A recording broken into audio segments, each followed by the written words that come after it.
Hello and welcome to Midnight's Edge After Dark. This is the Goddesses of Gore, the Midnight's Edge horror podcast.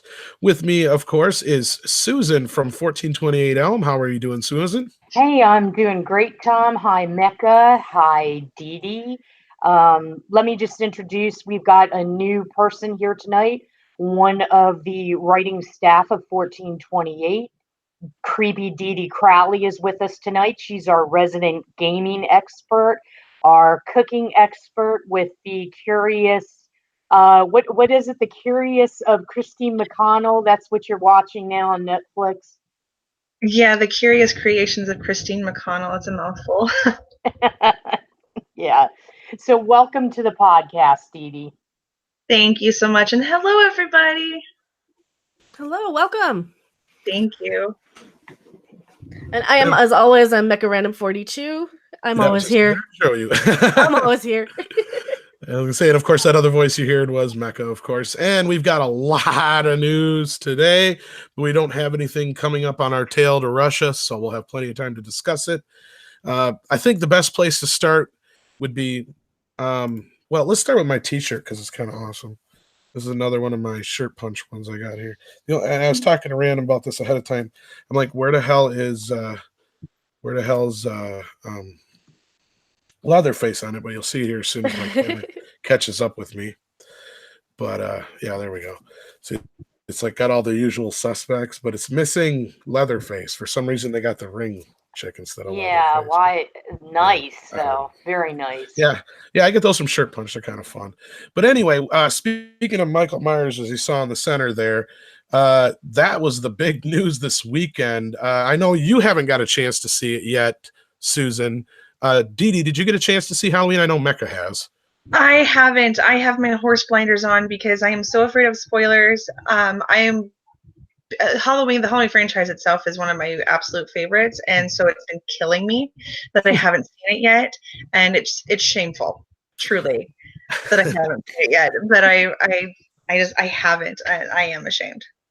Well, it had a hell of a weekend. I think the last time I checked it was at 77 million for the weekend, and they're looking at having another 91 for the I worldwide. believe. Yeah. Nice. And this weekend looks like it's going to be pretty good for it too, even though it does have some competition coming up. I think Suspiria opens this weekend, and there's a couple other horror movies. Is it sad? Is it really sad that I kind of am curious about the Suspiria remake? No. I mean, I hate remakes and I hate reboots, but that one, like, I was watching the trailer and I'm like, maybe. I mean, it doesn't have the song. And it's got Dakota Johnson, but other than that, I'm like, oh, I might actually enjoy this. But see, now that's one that's not like ingrained so much into the zeitgeist. Where as I say, if you're going to redo a horror movie or any movie for that matter, pick one that not everybody's seen and loves so much. Exactly. But that is kind of my favorite genre, though. The girl away in a school somewhere, and then evil stuff out. That's kind of my favorite. That's my wheelhouse. So I don't know. I'm probably easier on it because of that. It looks really pretty, though. It just looks beautiful. Yeah. Well, the original one had such beautiful cinematography, too. And they shot it in Technicolor. And so all the blood just popped. And this one really seemed true to a lot of the original. So I'm kind of curious. I will probably end up seeing it at some point. I know. I'm embarrassed. Yeah. I'm very ashamed. I'm very sorry. Susan, did you have something to say about Suspiria? Suspiria, I'm probably going to anger a lot of Argento fans out there, but I'm not really into Giallo. That's not my scene. I'm not really an Italian horror fan. I've seen it, Suspiria, I've seen it. The cinematography is beyond gorgeous, but it's not one of my favorite go-tos. I know it's a lot of other people's, and Dakota Johnson's acting skills leave a lot to be desired. Yes. So I think I would pass on it. Sorry, anybody out there that loves Dario. He is a master, but we can't like everything all the time. Oh, exactly. I think if you and I liked everything the same, I think the podcast might be a little different because I love Dario Argento. He's one of my go-tos. Rookie Critic give us $2. Thank you so very much. She says, I'm surprised there isn't a girl slasher yet. Well, there kind of has been a few. There kind of has been. Yeah, I Out mean, Friday the 13th. Check out Sleepaway Camp. Check out also, this is a more the serious twist one. there, but I don't Slasher, yeah. but it's serial killer monster. True. Yeah, I mean, there's plenty out there, but there isn't one that is necessarily like, I guess, in the pantheon like Freddy and Jason and all those guys, except for maybe a couple, maybe Mama Voorhees, you know.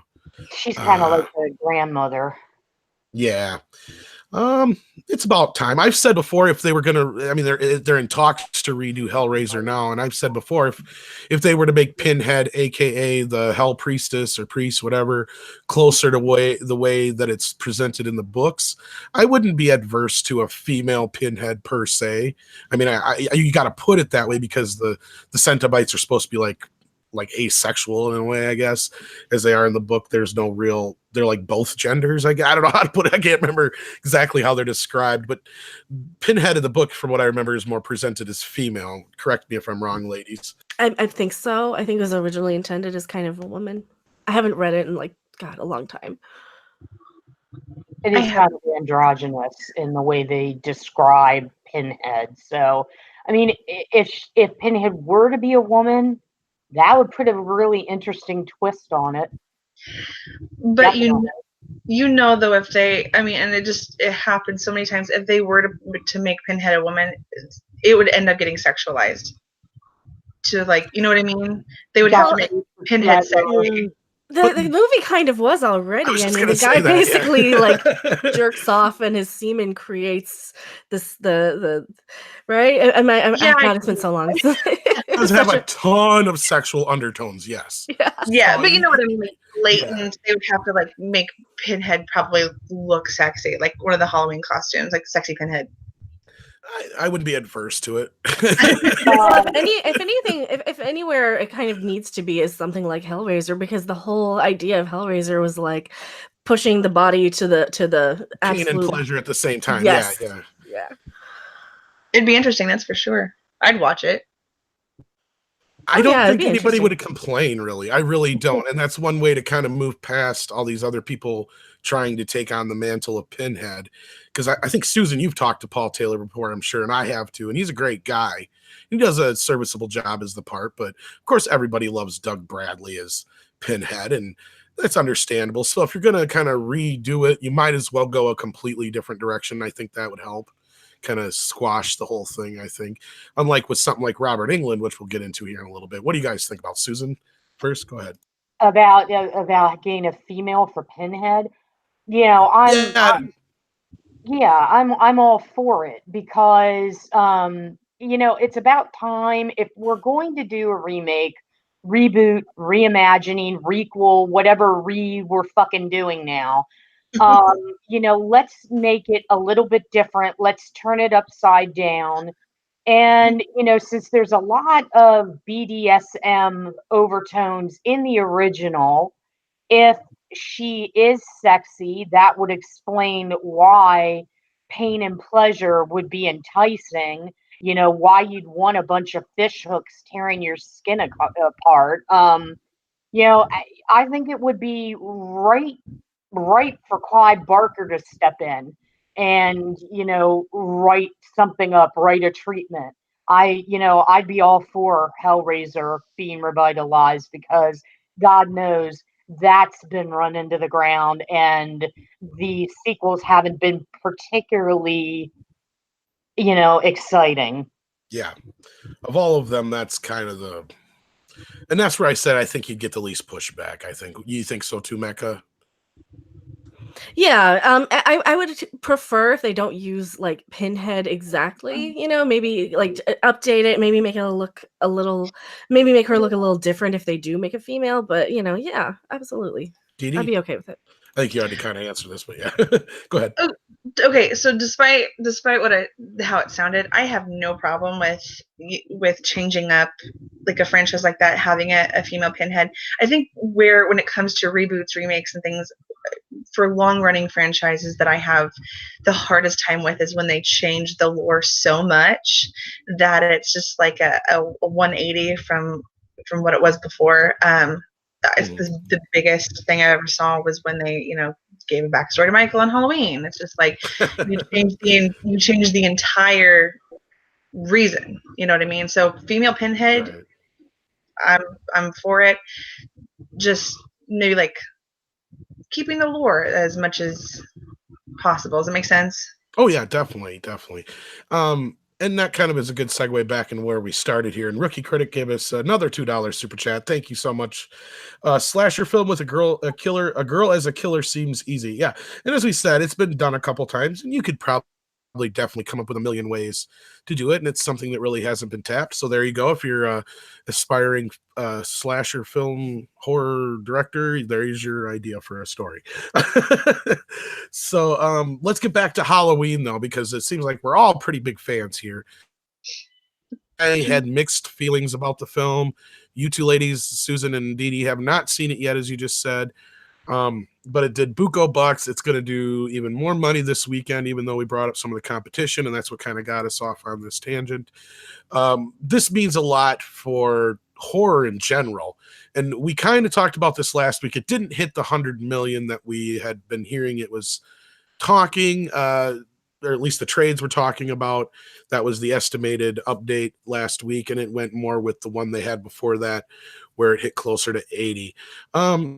Tell us, let's start with Susan. What reason do you think contributed to both the success and the underperformance at the same time? Because let's not take away from the fact that this is a huge success, not only for horror, but this franchise, because this has made more money than most of these movies have their entire run, if not all together so far.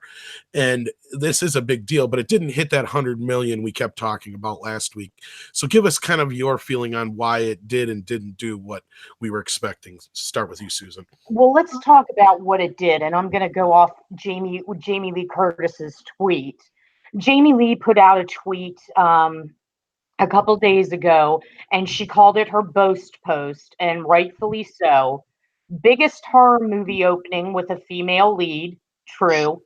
Biggest movie opening with a female lead over 55.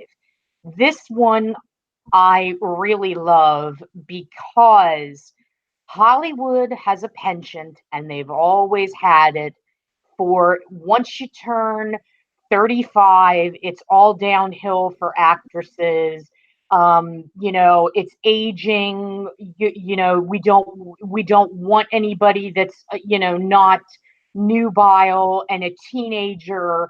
And just Jamie Lee being in this movie, being almost 60 and carrying this film, and actually getting the butts in the seats, that's big. That's huge. That's going to change some dynamics in Hollywood. It's also the second biggest October movie opening ever, biggest Halloween opening ever. That's what's great about it. That's what she's saying. And it is true. It was a huge opening. Now, granted, it didn't do the 100 million globally that Right. we were anticipating. But what's good with it is everything in it. You've got Jamie Lee Curtis back in form. This time she's hunting Michael. You've got a dynamic of more than just a slasher film. You've got the interpersonal workings with her daughter and her granddaughter. So you have that dynamic going on. What didn't work for it, and what I'm hearing from a lot of my friends that went to see it, is they feel that they tried to retcon too much of it, that they were trying to make a nod to a lot of different things in the Halloween franchise. They weren't really liking that. Some people had a confusion about it. Some people feel that it wasn't what it was supposed to be. They were expecting a lot more, and instead were horribly let down because they didn't really I guess they were looking for something totally different, and this was more of a sequel. But they didn't like the Yeah. fact that they were nodding to all the different films. Like I think Luke pointed out last week, they even took a nod at the Rob Zombie genre, Yeah. part of the film, the franchise. It's It's, not really, but it's its own thing.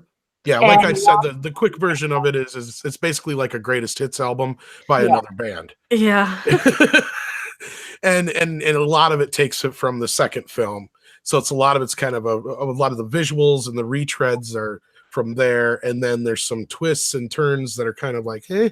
But again, at the other end of it, it's the best looking one we've had since the first one. It's the best Michael, outside of a few gripes about him we've had visually since the first one. And I like Jamie Lee Curtis in the movie a lot. I like her daughter, played by I always forget her Judy Greer. Judy Greer. I Oh, always yeah. want to say Pam Greer. Two way different people. Yeah. Because when I first saw Awesome. that, I'm thinking Pam Greer's in this movie. Oh, Judy Greer. That's that other one. Okay, never mind. It's like, yeah. but no, and so there's a lot going for it, and there's a lot I can see where there's a lot of like, well, why? What was the point? And like you said, the confusion too. But it's still going to do well this second. Dee, what's your feelings on why it did so well? And oh, just before you go, I did want to point out, as you said, it's the second highest opening for October. The number one, of course, being Venom by only $3 million. That needs to be pointed out. So that's a big deal. And of course, this is the biggest opening for the Halloween franchise as well, which you also pointed out, because to this point, the franchise itself has only made about 300 some million dollars. So this movie is going to outgross the entire franchise probably by the time it's said and done. Probably. That's more than probable. So Dee Dee, go ahead and give us your feelings real quick, and then we'll get to my question. Okay, so I haven't seen it, so I can only give kind of, I have read spoiler-free reviews, and I'm trying to get an idea of what people have been thinking, and it's really, on and off. People either really like it or they really don't, and like hearing you guys talk about all of the nods, like the greatest hits, and I'm gonna pull out my nerd card and be like, video games do this a lot. They did it in Uncharted 4. There was references to every single game of the past. It was, well, not every single game, but every single Uncharted game of the past, just because it's just like, if you have followed us to this point, we're going to it's fan service.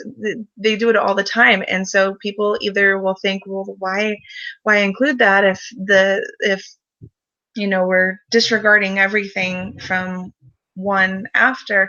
It's not for necessarily the story, it's for the fans. It's like, we see you, you're here, we appreciate you sticking around. I'm really easily pleased when it comes to Halloween.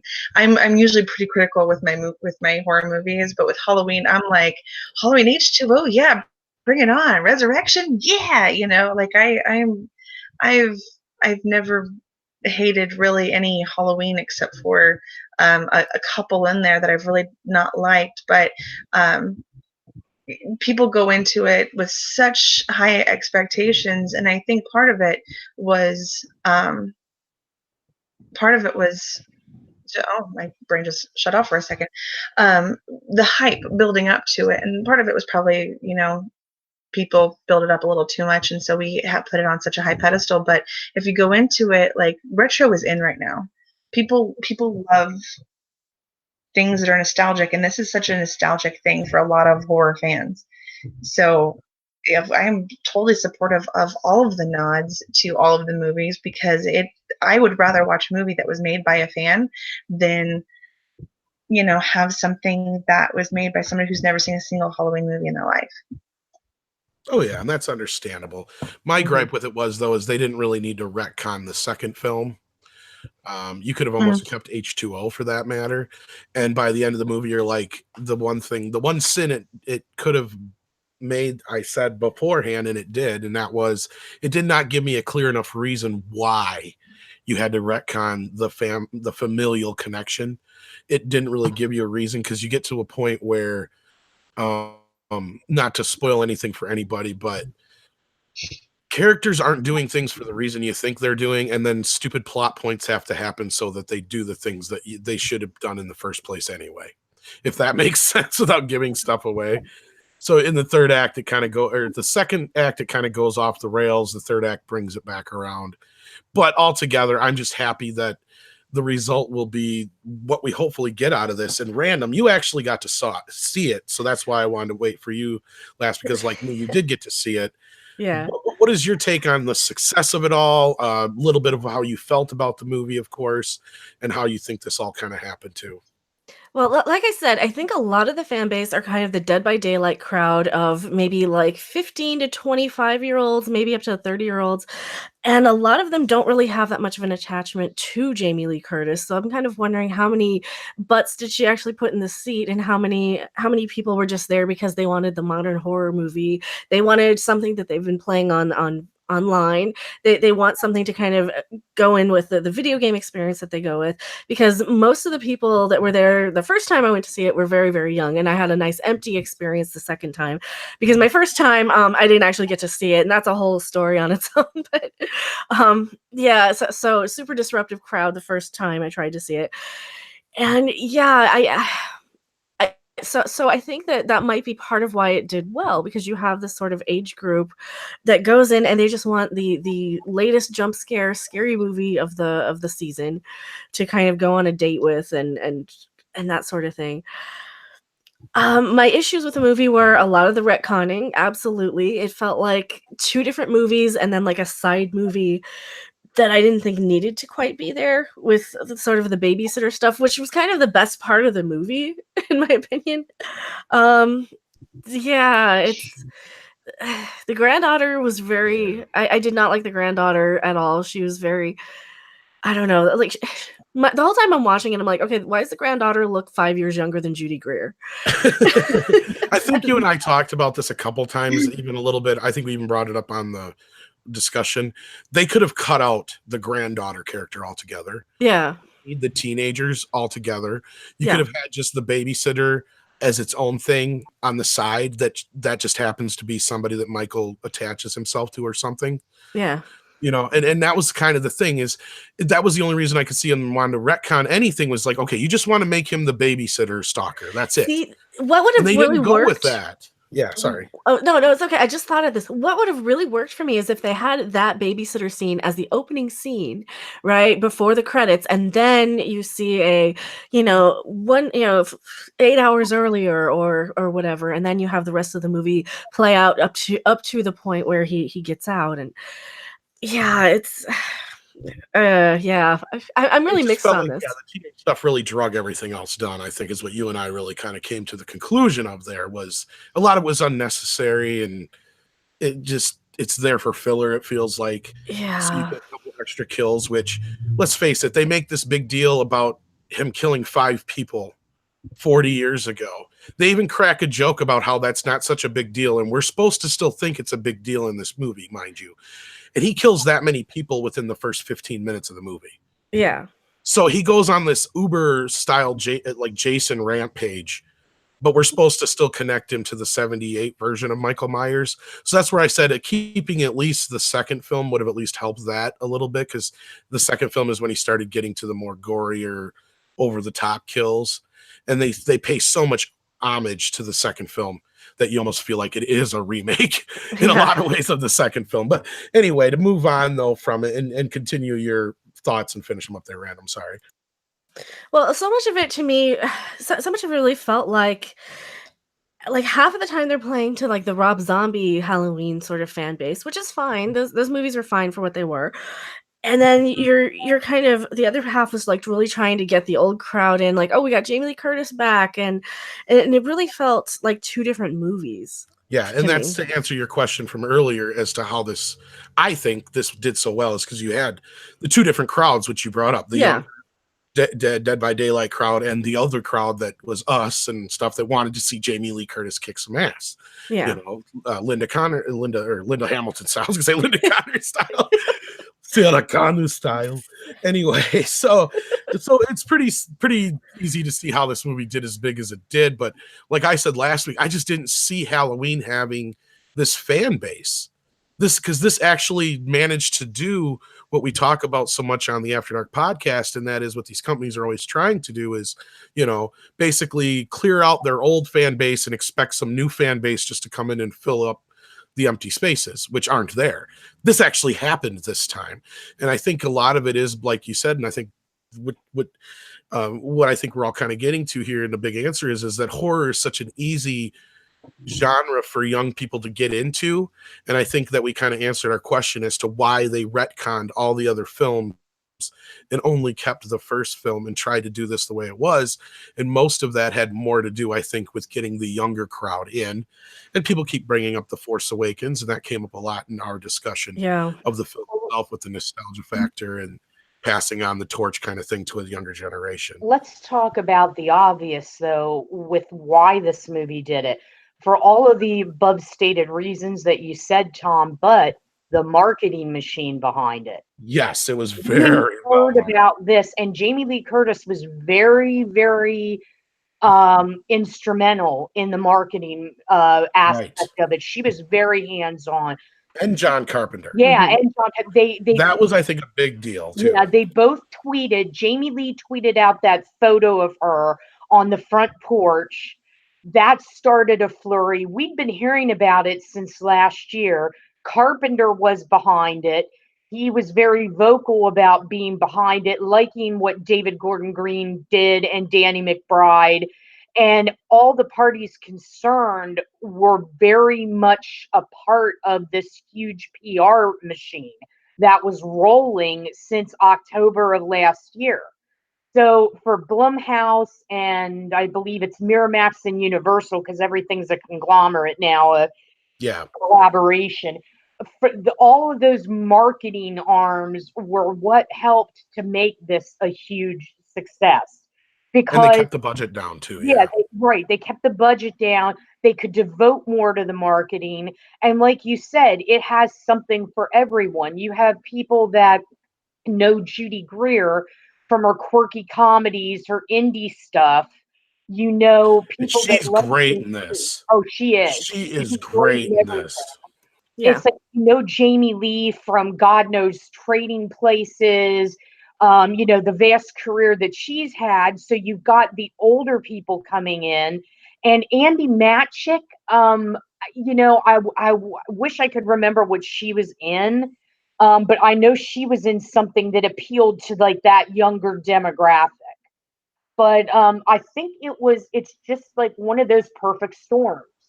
And I'm telling you, marketing and hype does a lot. A lot. Yeah. Netflix is currently marketing the shit out of the Haunting of Hill House. And it's getting to the point where people are taking tweets from them and going, really? People are passing out? People are doing this? Come on, stop it, The same thing happened with that movie Veronica, how it became this big viral thing that people were fainting and like turning it off in the middle of it. Oh, yeah.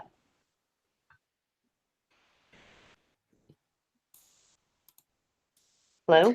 Yeah, well, didn't they do that also with like Paranormal Activity back when that came out? Like those just viral marketing campaigns almost, and word of mouth really. Exorcist Jaws, they said the same shit. Yeah. People were passing out in the theater and throwing up in the lobby, and Blair Witch is the one that started all the marketing furor that we see now. I mean, they were nonstop on the internet back in '99. With creating the fake website, with creating that whole lore. They're the ones that kind of were the progenitors for the PR machines that you see now. Yeah, I brought that up in a mini document. Oh, sorry, go ahead, Dee. Oh, sorry. No, I didn't. I think I was just saying, I think that they were the first movie to use the internet for promotion purposes, if I remember correctly. Yeah, actually, I was just kind of bring that up. I was going to say I did a mini documentary kind of thing way back when, before I was even Midnight's Edge, and that's one thing I brought up was how they used the internet to promote the Blair Witch Project like it was a franchise, even though it was a franchise that didn't exist, and it paid off in spades. And they did the same kind of thing here to a point, because this movie was everywhere, and like you said, it wasn't just the viral marketing aspect of it. Was you talking about it. There was a buzz around it. You had John Carpenter out there talking about it, which he normally doesn't do, especially for like remakes or sequels. He'll usually just say, I got paid. That's all I give a shit about. Like literally, that's usually what he'd say. Yeah, and so I'm sure Susan can back me up on Yeah. that. Oh yeah. Yeah. He actually said that. We talked about that last week in the article. You know, he's like, if as long as the price is right, you can remake my stuff. Yeah. But I finally got the article up there. I forgot to get it up there the first time. But yeah, here's that article from 1428. So always run over there to keep up with the horror news. We, of course, talk about it every Wednesday. But, you know, if you want to keep up to date, you want to know what's going on before we talk about it, check it out on 1428. But yeah, there's obviously this story here about Curtis revealing the records that it is broken. And you can't take that away from it. And even how Mecca and I feel about the film, I cannot take away so many things that are great about it. So don't get us wrong when we kind of say certain things like, you know, this and that as far as the negativity. I would still recommend it to anybody, especially a horror fan. You're going to have a good time. It's worth the ticket price. That much I cannot say generally, especially when it comes to horror sequels or anything like that. But just don't go in expecting something you're not going to get, I guess, is what It's we're not going to saying. be like the most mind-blowing movie ever, but like for me, I was telling people all the time, like, yeah, I mean, it's probably fine if you go like on a matinee or a $5 Tuesday or something. Yeah, I mean, I think you'll have fun. Just gauge the crowd. Don't go when it's super crowded, and you'll probably have a much better time. I think when it comes to horror movies, one of my biggest things is never go into it taking it too seriously. Yeah. And then if it blows me away, like psychologically or with storyline or whatever, then it's just like, wow, it's even more intense. But if I go in thinking this is going to be the best movie I've ever seen, then I'm setting myself up for disappointment because horror has always had that underlying, for the most part. I mean, except for Hill House, which is serious through and through. Horror always has that little like hint of comedy running through it. That if you go into it too seriously, you're setting yourself up for disappointment. But if you go into it like just looking to have fun, then you're going to enjoy yourself exponentially more. Right, and that's a very good point. And the one thing to say about even though we've praised the advertising campaign, one thing Mecca and I can contest to is they showed a little too much in the advertising campaign. It's one of those ones where if you've seen even a couple trailers, you've seen almost every scene in the movie. And not only that, they give away a lot of the fake scares and a few of the kills in the trailer that they probably shouldn't have, to a point, because it does take away from the suspense of the scene because you already know where it's going. And that's one thing I dislike is when they do that with the trailers. But other than that, they did a really great job with the campaign. I can't because obviously the proof is in the pudding. They've made the money. So and the, you know, on a 10-15 million dollar budget, and even if they spent 20 million on the advertising, they're still in the black now. So anything else anybody has to say about Halloween before we move on to the next part of this? Or? No, I think we've talked about it to death, I think. Yeah. But what this does mean, though. Oh, go ahead, Susan. Oh, I'm sorry. I think I have a little bit of a delay on mine because I have kind of an old computer. If I'm being honest, like I have noticed that a lot of people are saying that a lot of stuff was spoiled with the trailers. Honestly, my whole reason of seeing Halloween, except for the whole, because I am a big Halloween fan, I want to see Jamie Lee Curtis kick some ass. Like that is the biggest reason for me wanting to see this one, is because I'm seeing that it's not, you know, in the first one she fought back solely because she had to. It was a necessity to live. This one she's fighting back because she wants to, and it just, I don't know, just riles me up for war. It's like turn on some Skyrim music and just get me geared up to go, because that's my biggest thing I want to see out of it.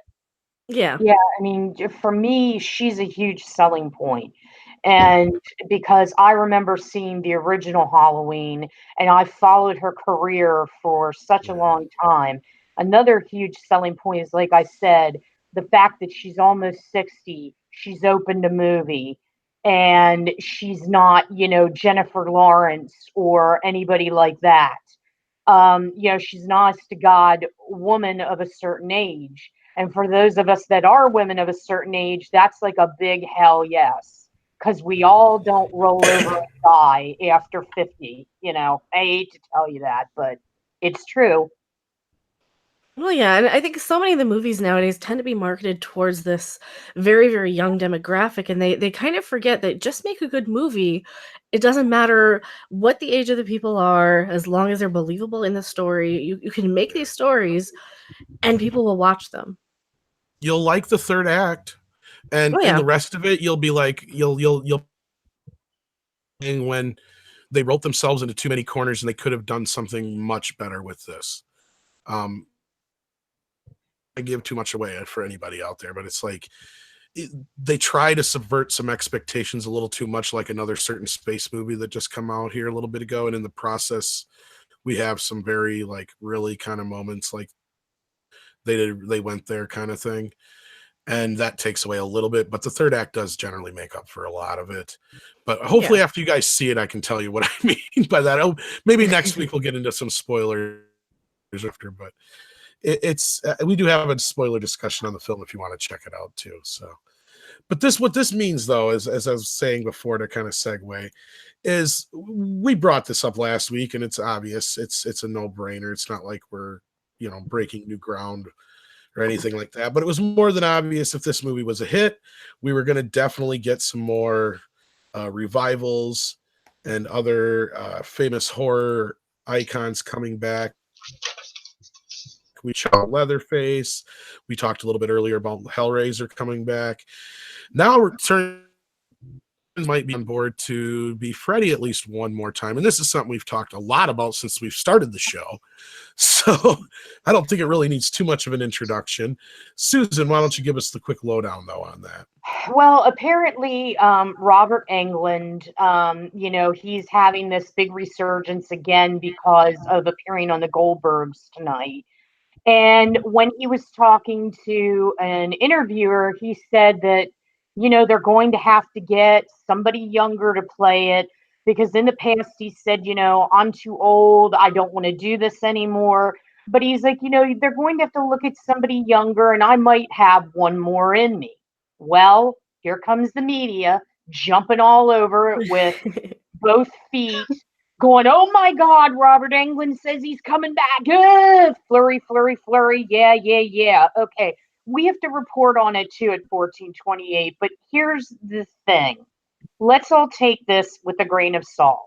First of all, there's no script. Nobody's signed on a dotted line. Second of all, by the time they get this out and rolling, up and rolling, let's talk to Robert Englund about it. He'll be in his mid 70s. Things take time. Unless there's somebody out there that surreptitiously has a script that's floating around that's gotten a green light, but England can't say anything, which is a thing in Hollywood. We're probably need to be a little cautious with this and just take it as an offhand remark that he made that if they revisit it, maybe maybe he'll come back for a cameo because a lot of people have been mentioning that are really open to having somebody new come in to play Freddy. Number one, they want it to be the right person. Number two, they want Englund to be involved somehow. Maybe not as Freddy, maybe doing a cameo or something. I don't, they would have to envision that. But yeah, I look at this news and I think let's just hold back for a little bit. Let's chill and let's just go, okay, Robert, we'll see you in about 2 years. We'll touch base with you and see where you're at. You're I not really wrong. don't see this come into fruition like next month or even next year. I agree with you all up until that last part. I have a feeling that this may be a little farther ahead than we know, and it's probably something that we might hear something about very soon, especially now. I think this might have been something that's kind of been cooking in the background for a while. Yeah, the Goldbergs, I think, is an ABC ran show, so that would be Disney, so that's not attached with Warner Brothers. But I've been hearing rumors now about everything with Legendary trying to get their hands on Leatherface and them making their deal with Warner Brothers. Warner is obviously the home of Freddy, and even though everybody claims they don't know where Jason is, I know exactly where he is if you just do the homework. Yeah. Because they said right in the court case that this case has nothing to do with adult full-grown hockey mask Jason. And that's because Warner Brothers has the rights right now to full-grown hockey mask Jason. Now, if you're seeing a pattern here, that's because all these big boys are over at Warner Brothers now. If that's the case, as long as Legendary wants to play ball and they want to play ball with Legendary. Because I think that Warner Brothers has been sitting all this time, waiting out the contract that they have with Bruckheimer's company, Platinum Dunes. I couldn't think of the name there. Because even though those films did okay opening wise, they were thrashed by the fans and both had very horrible second weekends, and I'm sure didn't do very well on video, or we would have gotten a Friday the 13th part 2 for sure. Because then to top it off, for 5 years, Paramount wasted all their time. They had Jason because they had a 5-year window to use Jason, and they didn't. So now, as far as I know, the Friday the 13th rights themselves as the first film. As far as I know, Cunningham still owns the rights otherwise to the rest of the movies up until the Warner Brothers films, and Warner Brothers just got the rights back to Jason, and that's another thing that's going to be coming up here because we've heard about 2 different versions. I think if not the same thing going on with Friday the 13th, we'll get into that here in a minute too as well. But I really think we're going to see a Nightmare on Elm Street revival with Robert Englund. And the reason I don't think it's going to be as big of a deal as it would be normally for a 70-year-old man to step back into a role like this, with computers nowadays, with stand-ins, with the way makeup has changed and gotten a lot easier, I have a feeling that he'll be totally on board for maybe 1 or 2 more movies if possible, because when he does Freddy, he works maybe a week, 2 weeks, because all his stuff is shot at once. Yeah. And a lot of it's going to be probably now shot in front of green screen anyway. So he's not going to have to go through a lot of the crap he used to. And if they are going to have him doing anything stunt wise, he'll just have a stunt man, you know. And they did a great job mixing Nick Castle in with the stuntman of Halloween. I didn't know Nick Castle didn't do seeing Nick Castle most of the time because the guy they got did such a great job capturing what Nick did in both versions, whether it was the first film or this one. He picked up on it and he ran with it. And I think that if you could find the right guy with the right look, you don't need Robert Englund to get to where it would be that big of a deal to not get 2-3 more movies out of him as Freddy. I mean, look at how old the guys were when they did the Dracula, Frankenstein, Wolfman meets Abbott and Costello and stuff. Oh, like yeah. that. And those were a joke. But But the 50s too, and like those guys were not. Wasn't Bela Lugosi about 70 by then in the 1950s? so it's not like it's impossible. Let's talk about true, but CGI effects. I mean, you're going to get a contingent that are not going to be on board with the CGI effects. I'm going to tell you that right away. They're going to want some practical, which they can probably do. But I'm just like, I know you really want this to happen, Tom. I know, really but I have a feeling. I don't know. You know, I have a better feeling now. I see a lot of complaining coming down the pike if they do turn to all CGI effects, because we know CGI blood blows. It really does. True. And it's like if they do decide to do this and they CGI the crap out of it, people will complain. Oh yeah. And you know, but they're going to be more open to it, I think, than they would 18th movie being all CG. Because they know you're going to have to get a little bit of CG in here, because they have had in the last 3 Freddy movies pretty much, I think. Oh yeah. Freddy versus Jason was so CG. And I mean, it was annoying, but Nightmare used some. Yeah, it was irritating, but it's at the same time, it's Freddy. You know, it's Robert Englund Freddy. And New Nightmare is kind of where I kind of see my expertise in horror kind of ending, was like right around the time of that film, and right when the CG was coming back or really coming in like hardcore. I think it was used well in New Nightmare though. Oh, yeah, for the time, sure. because there's only like maybe 2 shots where you could kind of tell it had to be, and that's when the moon turns into Freddy. You could tell they used Yeah. morph effect and a few things like that. But I think it was used sparingly enough. And everybody hates CGI blood. But I know you've probably talked to enough people, Susan, to know now that the chances of getting real blood are real slim unless it's some really low budget or niche kind of horror film like Halloween was, which I can say at least 90% of those effects had to be on set Well, and they have blood Yeah. practical. cannons But now. yeah, They I have, mean, yeah, they have blood cannons now, which can do it. I know that for a fact. And you do have to mix some CGI effects in, depending on what you're doing, depending on what the script calls for. But as right. for the blood, oh yeah, it's horrible tasting, and they have like a super sophisticated delivery system now with different nozzles, all the bells and whistles. So yeah, you can use it.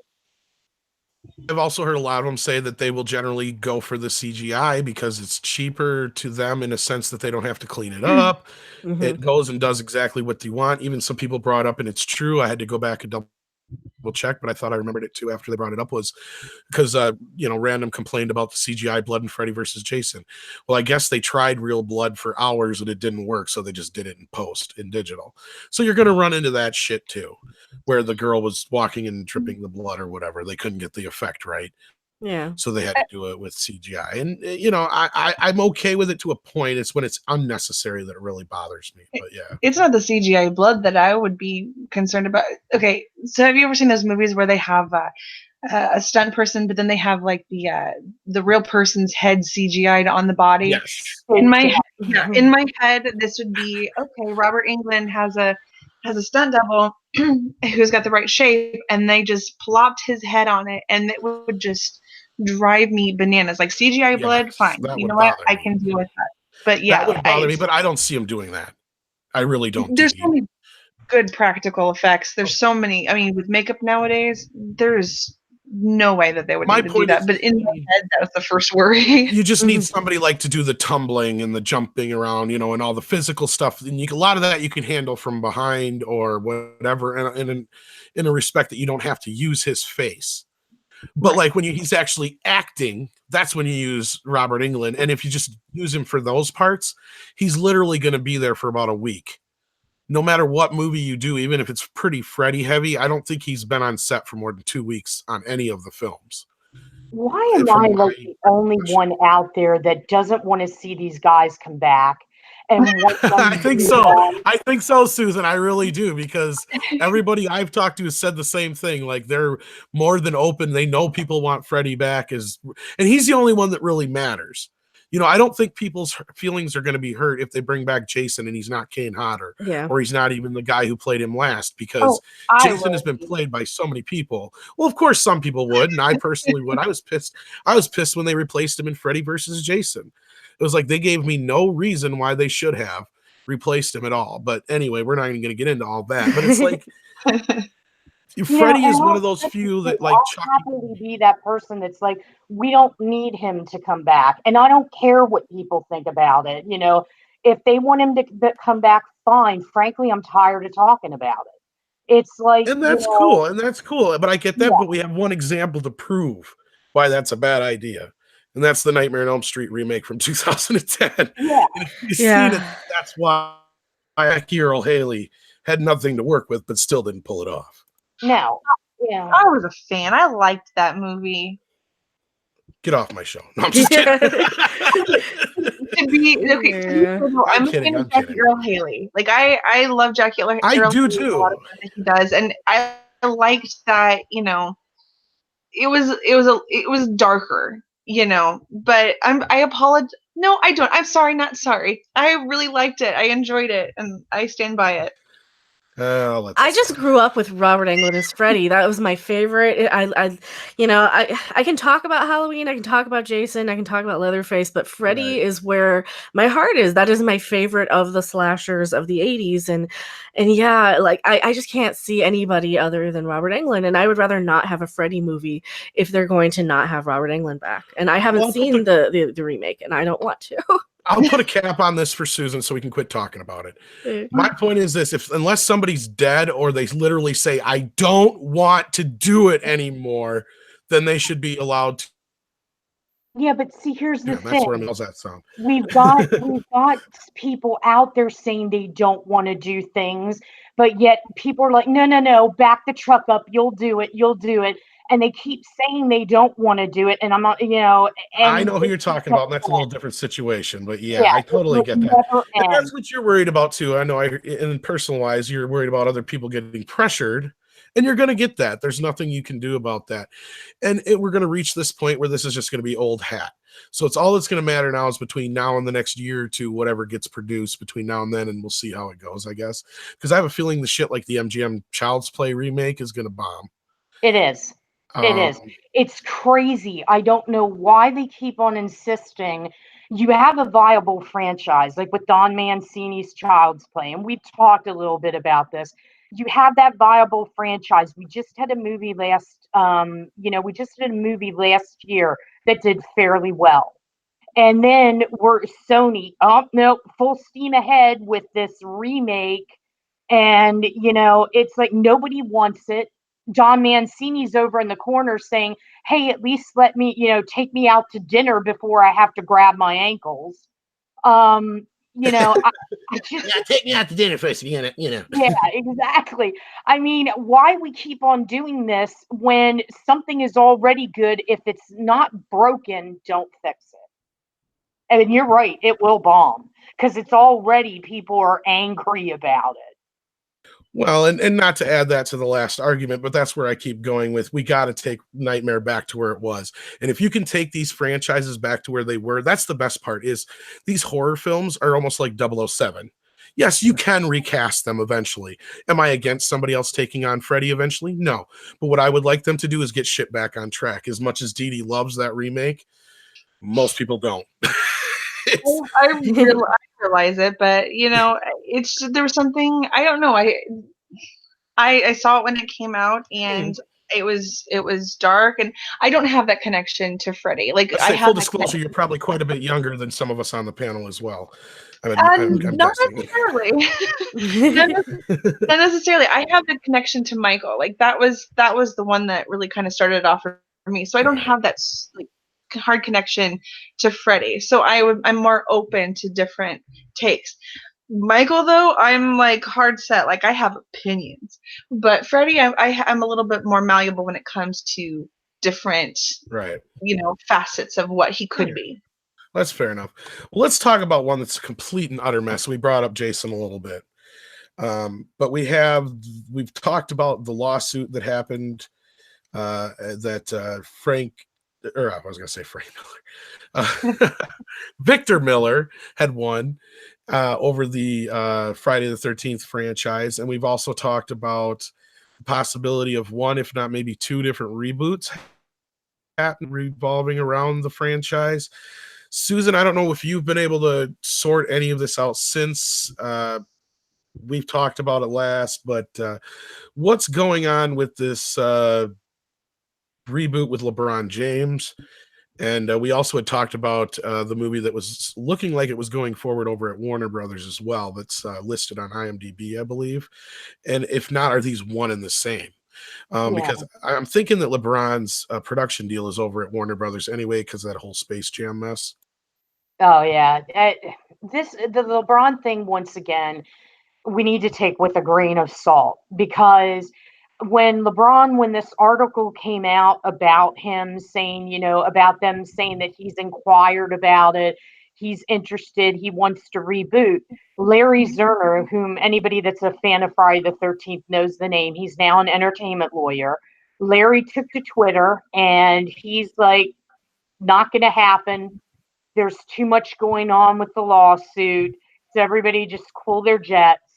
It's going to take a lot to make something like this, go down. We do know that what's currently being appealed is the early Jason, not the Jason that most people know, but the pre-Jason, I guess you would call him. But the thing of it is it's not exactly clarified which Jason or which portion LeBron is interested in. Now, I think it's one of those things where his production company is pretty hot. He's doing a lot of different things, with different cable outlets and such. And I think it might have been like an inquiry. Maybe Friday the 13th is his favorite slasher franchise.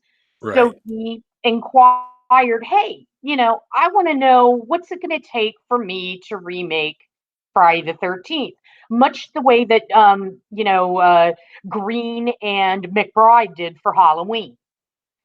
So there's no real clear cut details right now. We just have these sketchy, yeah, he's possibly interested in it, nothing really concrete. Larry Zerner is saying that this appeals process is going to take about 18 to 24 months because it's going to be very lengthy. And right now, he says that he doesn't foresee anything really going ahead with it. Because I know last year when I interviewed Nicole Jones Dion, she is a prodigy of Sean S. Cunningham.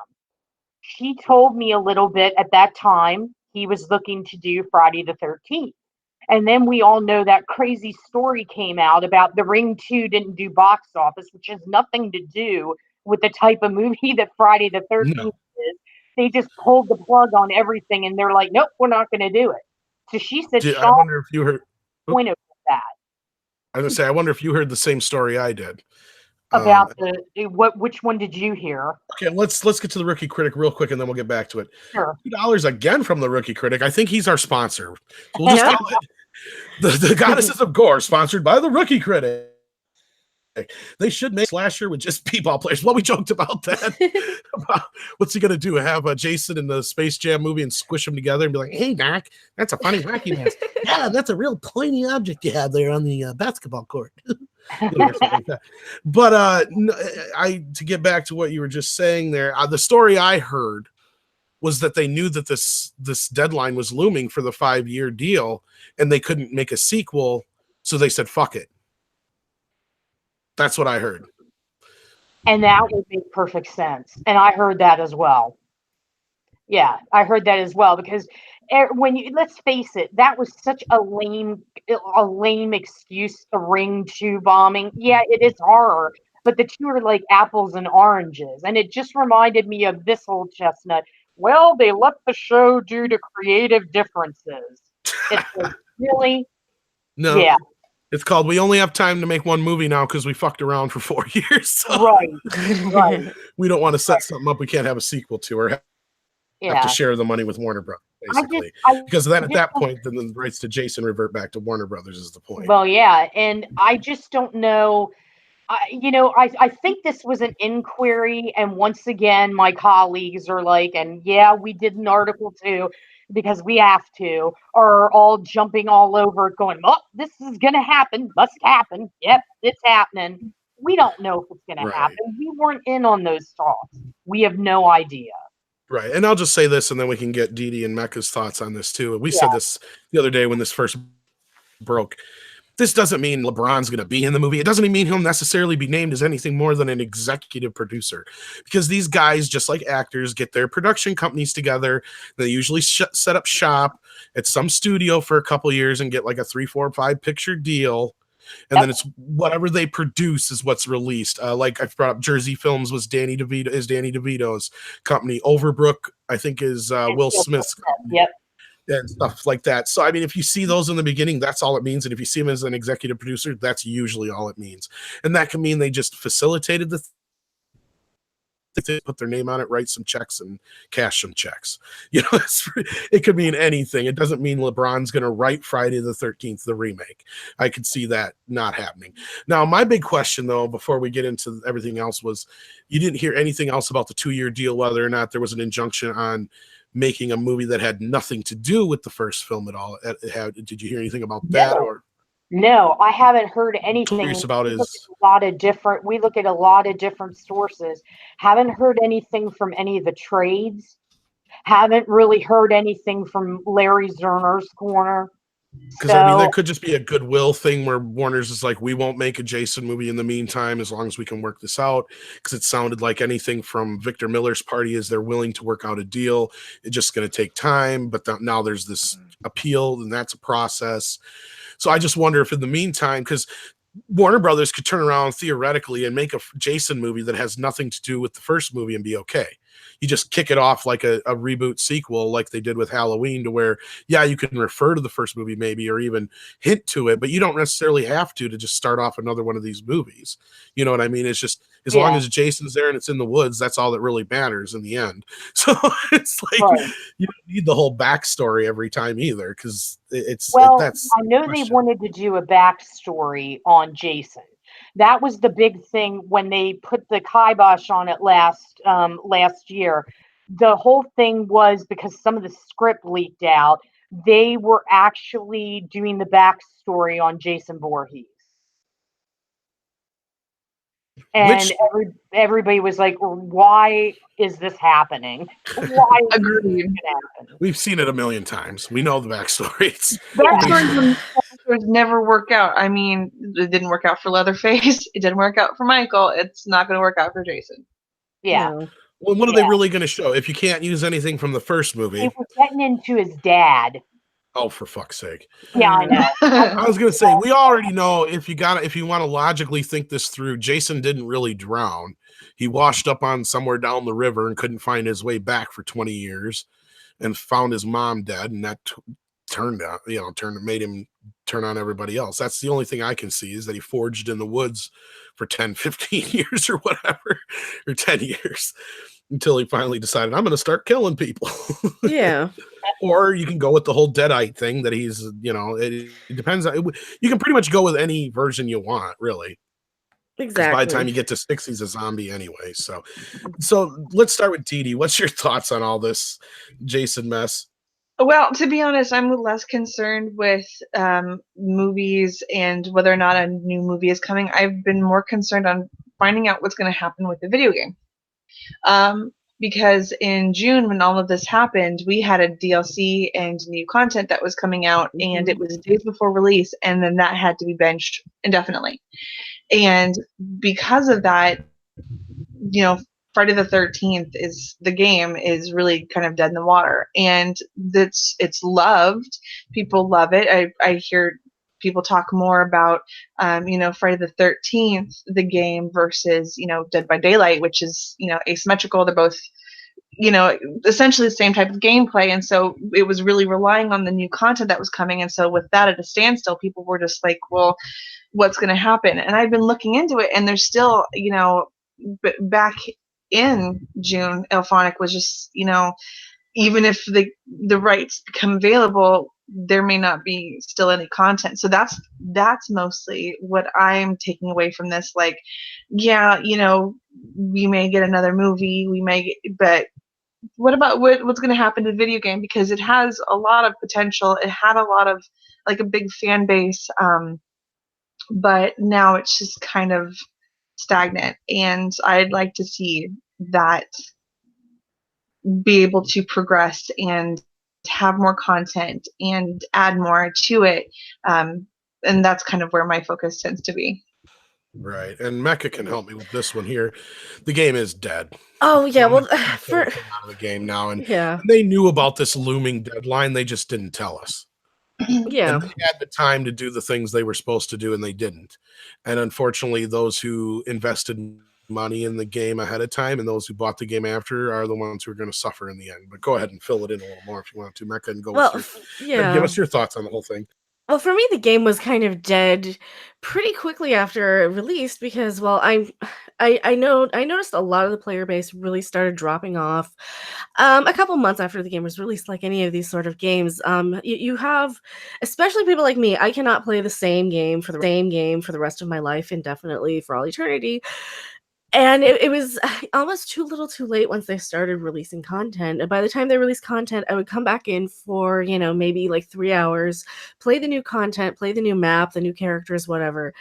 And, by the time all the news dropped, like, I have no intention of ever running the game again. And I know I still have friends who play it on my Steam friends list. I still see people who still kind of cling on to it and still, have a great love for it. But yeah, it's not nearly as popular as it was, the first 2 months it was out. And it really sucks. And Right. and of course, as far as like LeBron James doing all this, obviously it's not going to be. It'll be like his production company in name only. I don't think Yeah. he's going to have anything to do with it. No, well, at least not a hands-on No, experience anyway. Yeah. no. Anything else to add to it other than that? No, I think that's it. We've talked about. I know we've done this one a lot too. Yeah, we talked a little bit about Jason on other stuff, and the game especially we brought up a lot, that situation. So I know Dee Dee, you're interested in that, and there's a lot of other videos out there that can kind of help explain a little bit better too, without us getting way in depth with it right now. Because what else did we have on the agenda, Susan? I'm drawing a blank here. Well, let's see. We wanted to talk a little bit about Sci-Fi wants to remake Killer Clowns from Oh Outer Space with yeah. Critters. Did you guys do a story on that or? No, we haven't we Okay, haven't all touched right, that one yet. We're kind of like backed up with a lot of different things. But yeah, right. this is one that just recently came out. Critters has been floating around for a couple of years now. Yes. They've been trying to Well, get it. actually, last I knew, they were filming a web series. I've actually seen pictures from it. Um, and it was supposed to be for the IO9 app that died. So maybe my suggestion to you was, I don't know if you found anything out about it or not, was that maybe Sci-Fi was just going to purchase this web series and turn it into a movie or two. That's a plausibility, I would think. But the Killer Clowns thing was news to me. But Critters has been in the process of being remade, basically, or Yeah. updated a sequel.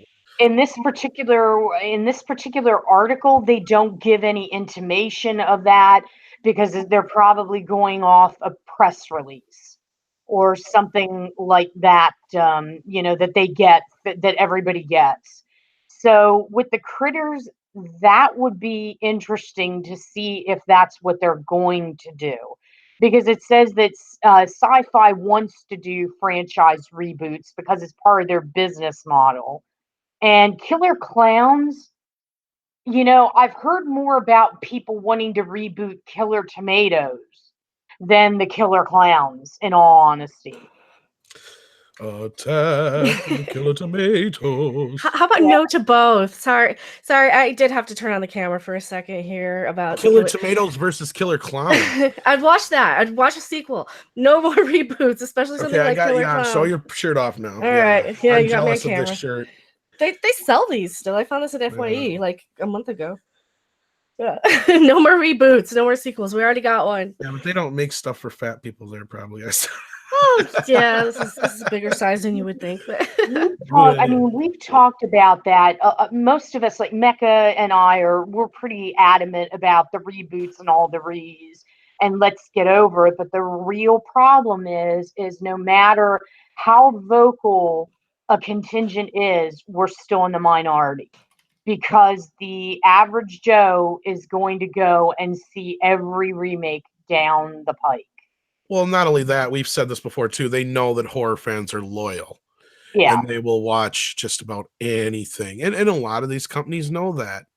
And whether or not it's garbage. Why did you think they tried to pass off that one movie last year as a Leatherface movie? I can't remember where the it came out. Leatherface. The fake one, yeah. Yeah. I don't know. I mean, yeah. I mean, Eli Roth's series History of Horror really delves into a lot of the background. Like he just did a part on slashers. And they talk a lot about the loyalty of the fan base and how if it wasn't for Nightmare on Elm Street, that kind of jump started the slasher craze again because in 1984 we had backlash from the critics. We had the special rights interest groups coming in. True. And that kind of killed the genre for a little bit. It was just kind of dormant. But when Freddy came out, and Freddy was brand new, I remember seeing him when I was in college, and it was something I wasn't expecting. And I don't scare easily, but I went Right. back to my house, and all my friends were off for Thanksgiving vacation, and my ride didn't pick me up till the next day.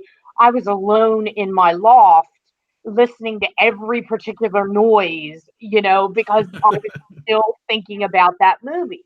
And that's what Wes Craven did. He gave us somebody new. He gave us this nightmare threat, and that's what jump started this sort of resurrection of the of the slasher genre again in the 80s. Well, it happens every few years, yeah. If you go through and go back every few years, there's something that brings it back again.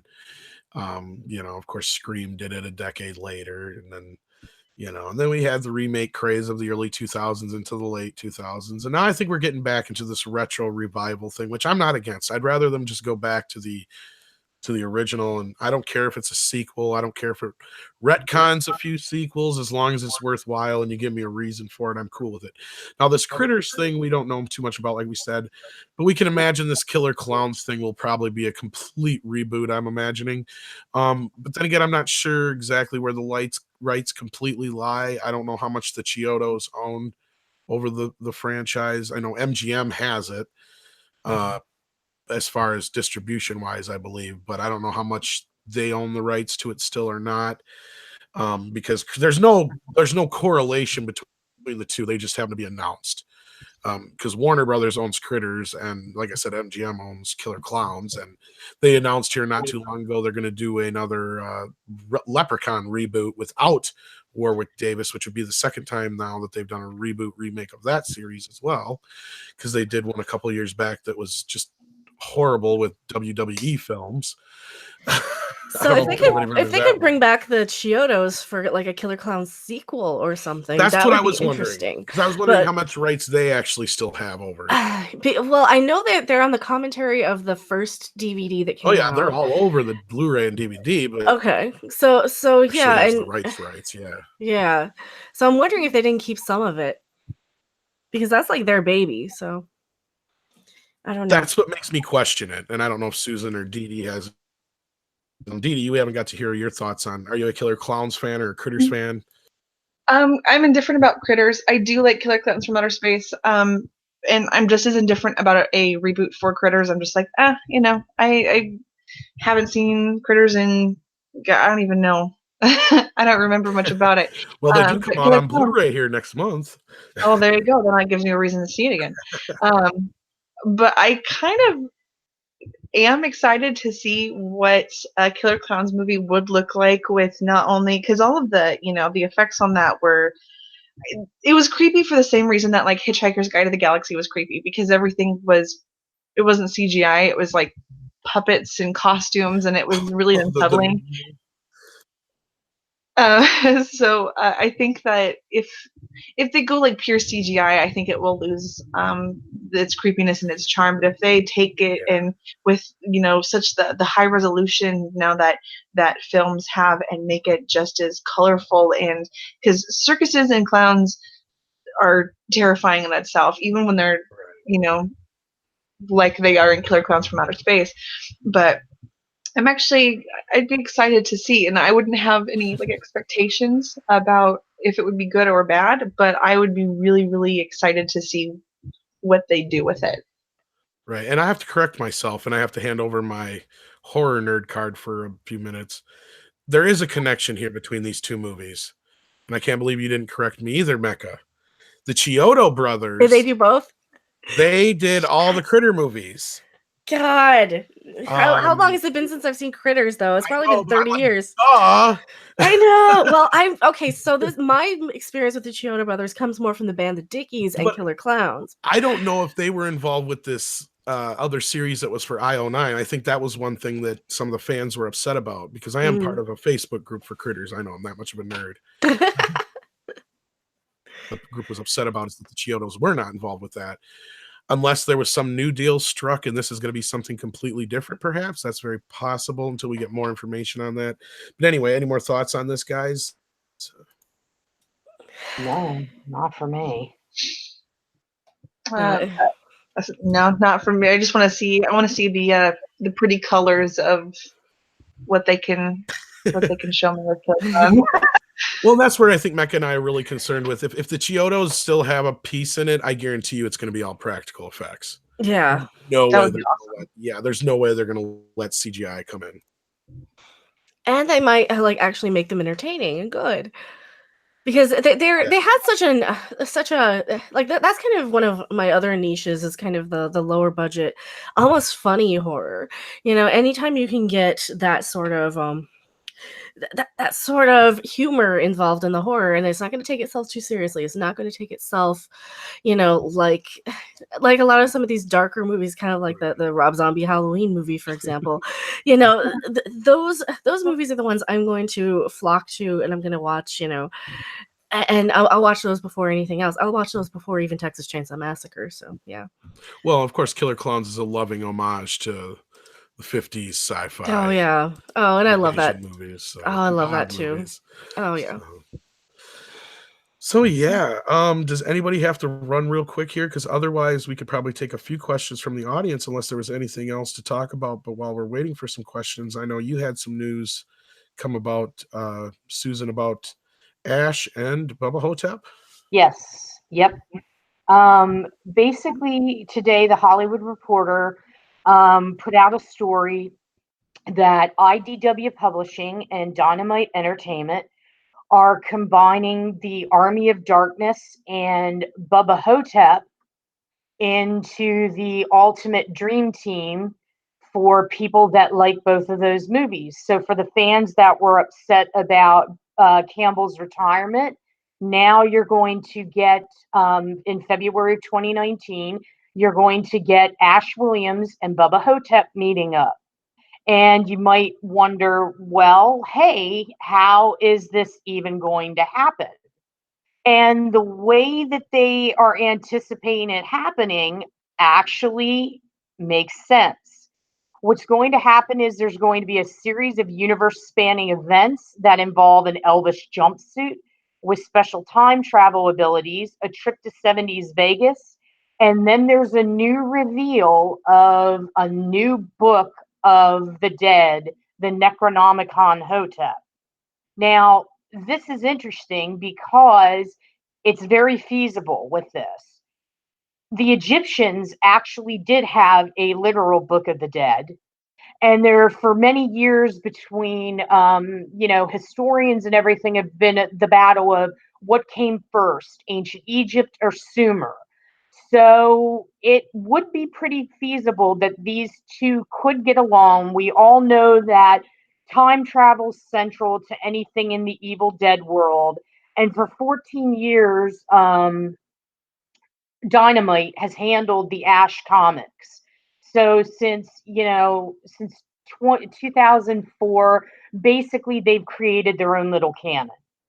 Now, for those people out there that maybe didn't know this, and I can't imagine people that wouldn't, but the Army of Darkness comic books have really nothing to do with the movie.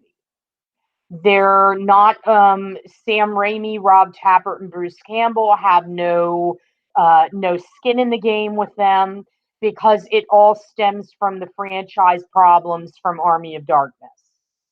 So this is coming out in February of 2019, and they've got some really good artists involved. They got Robert Hack, who worked on Mars Attacks, will be doing a cover for this particular series.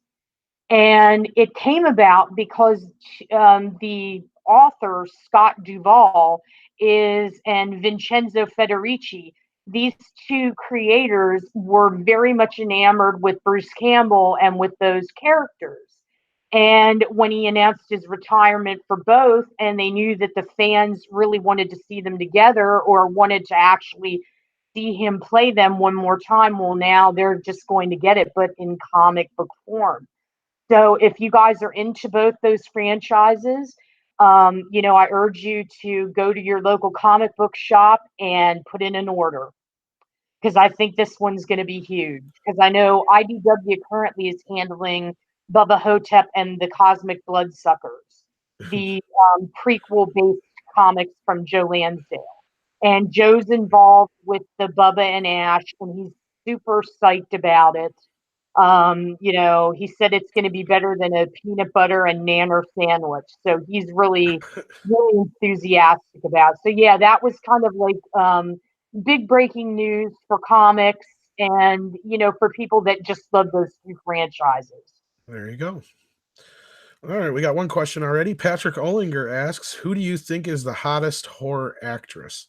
Wow, hottest. I don't know if I could say hottest, as in like looks or anything like that. But I would say the one that's probably the most associated with their roles would probably be Jamie Lee Curtis, I'd imagine. I'm going to answer it like that since I'm the only guy in the panel. The women can answer it any way they see fit. So we'll start with Susan. Let's see. Wow. Okay. I'm going to go. This is kind of a weird thing, but Megan Fox in Jennifer's Body was super hot. For any of you people that saw Jennifer's Body, she's very hot. There's quite a few. Then there was Teeth. There was the actress that was in Teeth. She was pretty hot. Trying to think of the other one that I saw. The girl from It Follows, the main girl. She's pretty smoking. So yeah, so those would be my three. Jamie Lee is kind of like a queen. She's very hot for 60. So yeah, so those would be my picks. Didi? Well, okay. I actually literally just had this conversation the other day. Funny enough, and 100% Jamie Lee Curtis, 2018 Jamie Lee Curtis, because not 1978, 1980s Jamie Lee Curtis. She was awesome. Even the Fog Jamie Lee Curtis was awesome, but in terms of pure unadulterated horror hotness, I will take Jamie Lee Scream Queens, Jamie Lee Halloween, 100% for Illinois. H2O. She was pretty hot in it. And what? H2O. Yeah. I think the older she gets, the more she's kind of grown into her own badassery, and it fits her better. All right, and Mecca, I'm sure your list is going to be as long as Susan's. I wasn't expecting that long of a list from Susan. I think she made me blush a little there. Go ahead there, Mecca. Hey, I can acknowledge when chicks are hot. Oh yeah. No shame. Nothing wrong with that. I'm not complaining. Oh God, I guess I'd have to go to my B movie roots and go Linnea Quigley as kind of my top pick, and then probably go to my Italian horror pick and maybe go. Damn, it's a hard choice between Jennifer Connelly and maybe Jessica Harper. We got to go represent some Dario Argento because now it's fresh on my mind. But yeah, Jennifer Connelly, of course. She's beautiful. So yeah. Well, they're all so beautiful. That's why I couldn't just pick one. That's why I said the one who's most synonymous with their role, I guess. Yeah. But I think that's my short list for now. My next one would be Heather Langenkamp, I think. Yeah. Maybe the second most synonymous. Oh, and you pretty much any of the women in the Nightmare on Elm Street series, like Lisa Wilcox, of course, true. And yeah, they're probably my favorite. Of if you had to pick a group, I'd probably pick the Nightmare Ladies. Yeah. Yeah. Any more answers on that one? We got another question here. If not, oh, I think that's I could go on forever, but that's probably my top picks. Thunder action. Somebody actually. Oh, did you? Go ahead. Susan. Vampire movies from the early '80s. There was The Hunger with David Bowie, Catherine Deneuve, and Susan Sarandon. Yes. Scenes between Sarandon and Deneuve. I haven't seen that in a while. Kind of like wow, they were hot. Oh God! Now you're reminding me of Ingrid Pitt in like the Vampire Lovers, man. Yeah. Ingrid Pitt's another great one too. See, you put Bowie in a room with anybody. I can't see anybody else but Bowie. I wouldn't even be able to tell you who was in the same movie. Yeah. Well, he was really good in it, but those two, wow. Oof, that man was had charisma. some hotness right there. Or the ladies in Witches of Eastwick. You got Susan Sarandon there again. You have Cher, Michelle Pfeiffer. Mhm. I mean, those ladies were amazing. That's true. Yeah, true. All right. Anyone else? I think we've covered it. Okay. Because I got to say this right. Thunder Dan the Action Man. His question is, if you had to choose one horror movie to be remade minus the bigger names like Pinhead, Jason, Chainsaw, or the ones named tonight, what would it be? Wow, that's a good question. Let's start with Mecca since you went last time. Oh, something to be remade? Oh, I don't. That's not one of the major ones we just named. That's not one of the major ones. Oh, it would be fun to have an up-to-date like remake of Pandemonium. It'd be kind of fun, but that's more of a comedy horror movie. It is a slasher genre film, but yeah, that would be kind of fun. I would probably hate it because it's a remake, but I'd be curious to see who they cast. Because it's one of those that had just like everybody in it. Everybody from Paul Rubens to Judge Reinhold to just a million people. Yeah. Didi? Oh well, mine. I'm trying to pick these. There's two of them because it comes from a much longer rant. Anybody who knows me knows how much that I hate the Resident Evil movies because I love the games so much. What are a few other people who doesn't like them besides me? I despise them. I wrote something a while ago about how they were an abomination, and I can't handle them. And so when I heard that James Wan was going to be rebooting them, that was one of the reboots. I'm just like, yes, do it. Give me a Resident Evil movie that I can be proud of. I need somebody who actually has played the games, that likes the games. So I think in terms of that, I would love to see a Resident Evil movie that has Jill Valentine the way she's supposed to be, and Albert Wesker that because he's my favorite, and Albert Wesker that I don't hate, and maybe a Silent Hill that I could really enjoy. So give me a game movie redone that makes me like watching the movie of one of my favorite games. That'd be my picks. All right. Susan. I would, if I were going to remake a horror movie and if I were going to sit down and do a screenplay, I'm going to go with there's two choices right now that I would go for. There's a 1983 movie called Soul Survivor. And it was a quiet little movie that used to play when I was a teenager on late night HBO, late night Showtime, which was about a woman who survives a plane crash and how all the ghosts on the plane are haunting her in real life. It was the scariest thing I ever saw. It was psychologically based, which is why it was frightening. I'd like to take a shot at that. I'd also like to redo Children Shouldn't Play with Dead Things from Bob Clark. I would love to take a crack at that because it is campy as all get out. It's, it would be prime for a reboot. You could get somebody like Jermaine Clements to play the Alan Ormsby part, the super flamboyant theater director.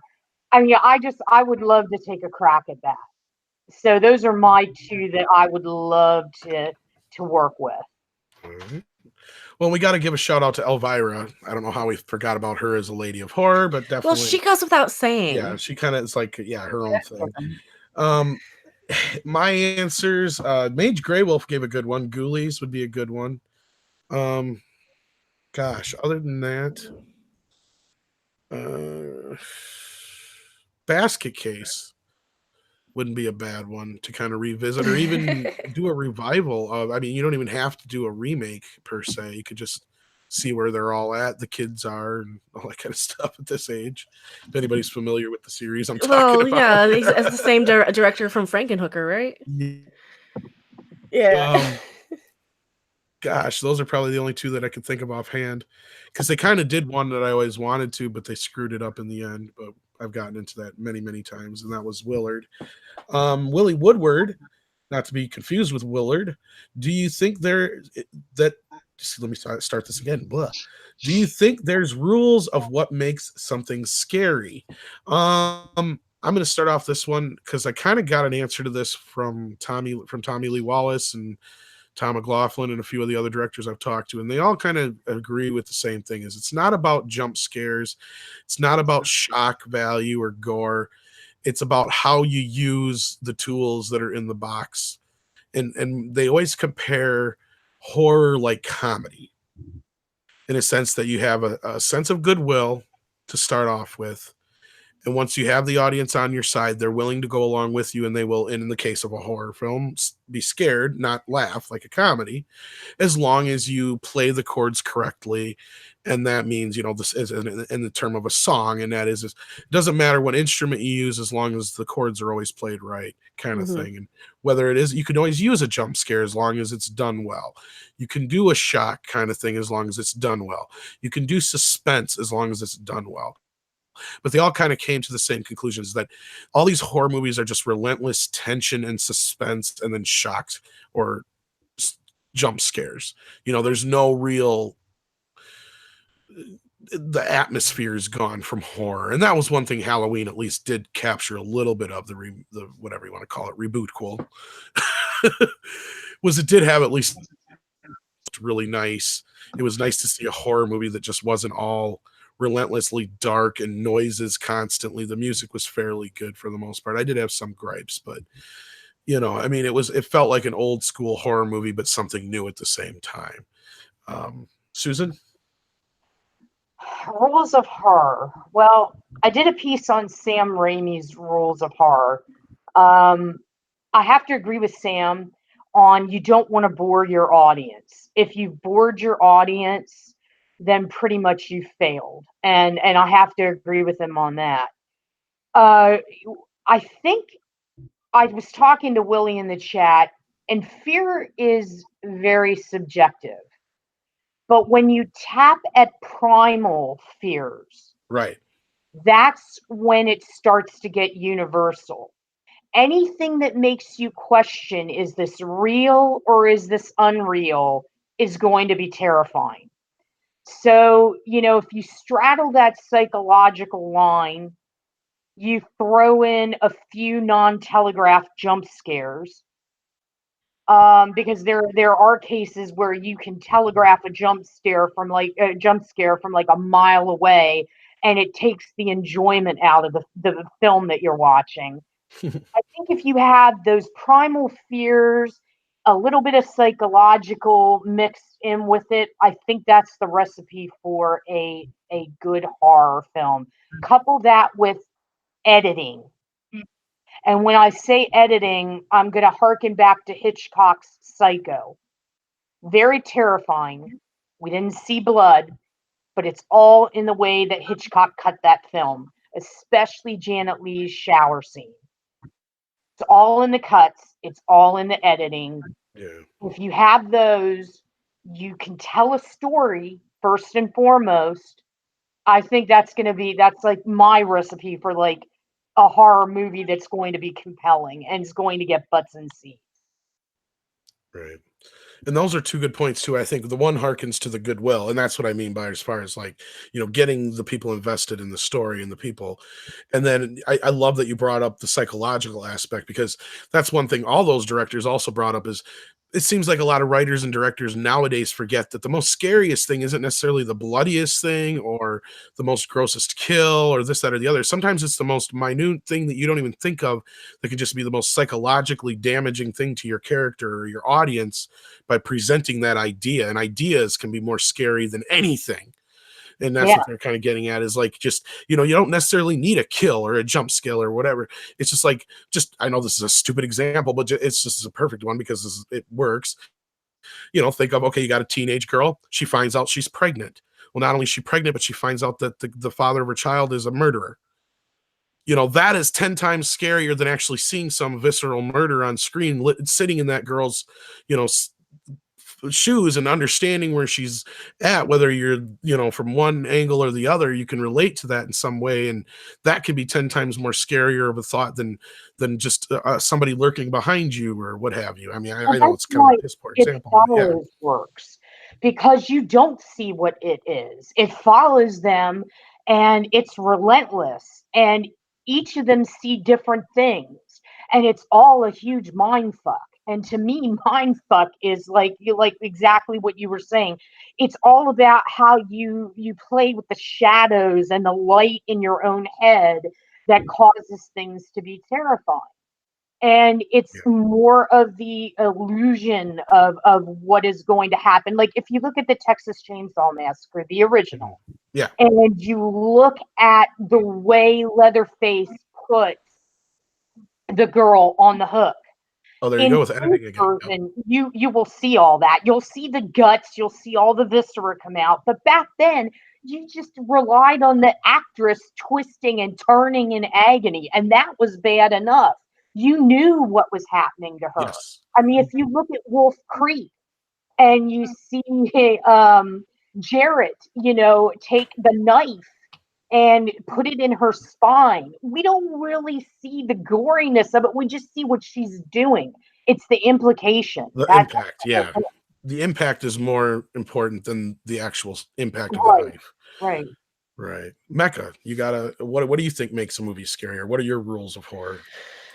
Oh, I don't know if I'm ever really scared by horror. I mean, once or twice I'll get scared by something like I think just whatever I can imagine, like more realistic, not so much zombies, but like the bodies in the pool and Poltergeist kind of freak me out, and sometimes Tarman can really get me from Return of the Living Dead, but for the most part, like I don't really get so much scared by horror. I'll get a little creeped out and grossed out sometimes, but I don't know.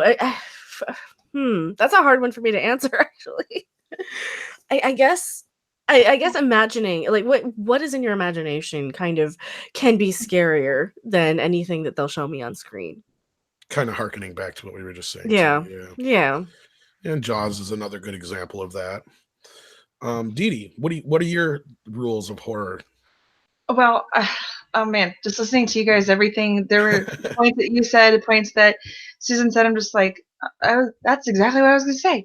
It's, Well, gore isn't really scary. I mean, it's gross, but it's not necessarily, it's easy to gross somebody out.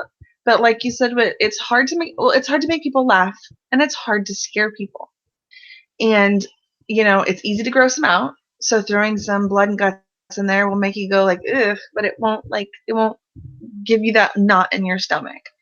And to me, things that are more unsettling, psychological things that make you think, um, and another thing, I think I like all the movies that people just don't like, because I like a lot of I get made fun of incessantly, so I'm used to it. But like a lot of M. Night Shyamalan movies that people will just be like, "God, that movie was terrible." I loved it. But going to a movie like Signs, that is to me, one of his most unsettling and scary films, because you don't see anything for a good portion of the film, and your imagination, your mind is so much bigger than movies can ever portray from one person, because pretty much movies come from a handful of people. That movie is what a handful of people think you're going to be afraid of. And so scariness in films is totally subjective, but the longer you take to show us what the monster is, the more we build that monster in our minds. The less you show us, the more intimidating it can be. So I've always been more of a fan of show me less, let me create more in my mind, and I will get more scared. Everybody has fears, and that will play into the kind of movies. I tend to like the movies that play on my fears the most. I'm not gonna say what that is, because then everyone's gonna make fun of me for what my fears are. But no. um, Well, nobody's gonna make fun of you for Signs because we just brought that up last week Okay. about how a great example that was one of Shyamalan's last good ones before his recent films, because he actually got the scares right, and it was the third act when he showed the monster too much where it went downhill. But yeah, go ahead, keep going. I know, I'm building myself a reputation here. Um, because I actually, people are like, though The Happening was a terrible, terrible film. I liked it. I liked Devil. I liked that suspense. I find that some of the best and scariest films are Indonesian films lately. I'm getting really into Indonesian horror, like Mata Batan and Satan's Slaves and things like that, because they keep you guessing. You never really know. There's so many twists and turns. I think I've called Indonesian horror kind of like driving up a mountain road. You know, you never know where it's going to take you, and that sense of the unknown is a primal fear. It's because we don't know what's there. Our minds are so much bigger than what it's going to be, and we make it huge. Right. Well, those are all great points. And actually, I think you might have helped me answer one of Andre's questions situation. And I don't know if anybody else on the panel will agree with me here real quick on this. And that is, I think one of the reasons Halloween must have done so well, and I think you just helped me answer this question, Dee Dee, was a lot of the horror from the past has always come from an outside source. Like, it's not really American. But the slasher genre has always been American, because it kind of started with Psycho, and there was a movie just before Psycho I can't remember the name of offhand. But like it kind of started here, and it always kind of like apple pie and Americana and baseball. It was just like maybe that's where it hit so well. Like, unlike a lot of these other horror genres we seem to get, they always seem to come from somewhere else, whether it's China or Japan or Indonesia or even Italian horror. You know, it always seems to come from somewhere else. I think between the zombies and even zombies comes from other. That's not even a good one either. It's just, I think just the slasher genre is really the only one that kind of comes from a pure American beginning, except for unless you want to count Jack the Ripper maybe as the kind of the inspiration for the slasher genre as originally. I don't know. What do you guys think about that? Do you think that maybe that's what tapped into it? And then we got to move on to a few more questions anyway. But yeah, start with Susan on it. What do you think? Do you think I'm onto something with that or no? With Jack the Ripper or Psycho being the progenitor. Yeah. I mean, I think it feels like it's the most American kind of horror film, because, you know, the gothic horror films all seem to come, you know, from some, you know, Hungarian or other place. Same thing with, you know, well, maybe now then again, we have sci-fi horror as well. Invasion, not really.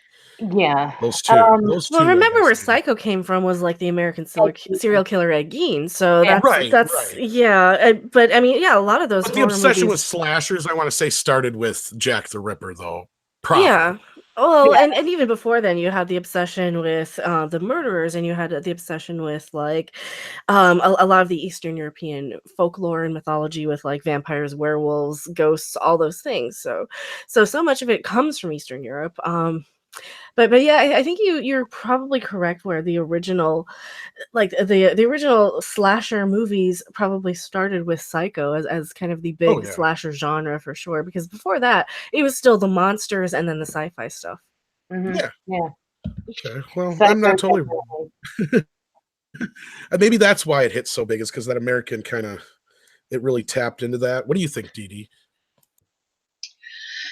Like, what is kind of more of an American? Well, we were trying. Andre is my boss, and he comes from Norway, so he has no real connection with Halloween whatsoever. And he was trying to kind of figure out why this did what it did. And I was trying to answer the question. I couldn't come up with nothing. And what you just kind of said reminded me of how 90% of horror film is from some other place. And the slasher genre really kind of originated in the US, it feels like. I can't think of any other place it kind of came from.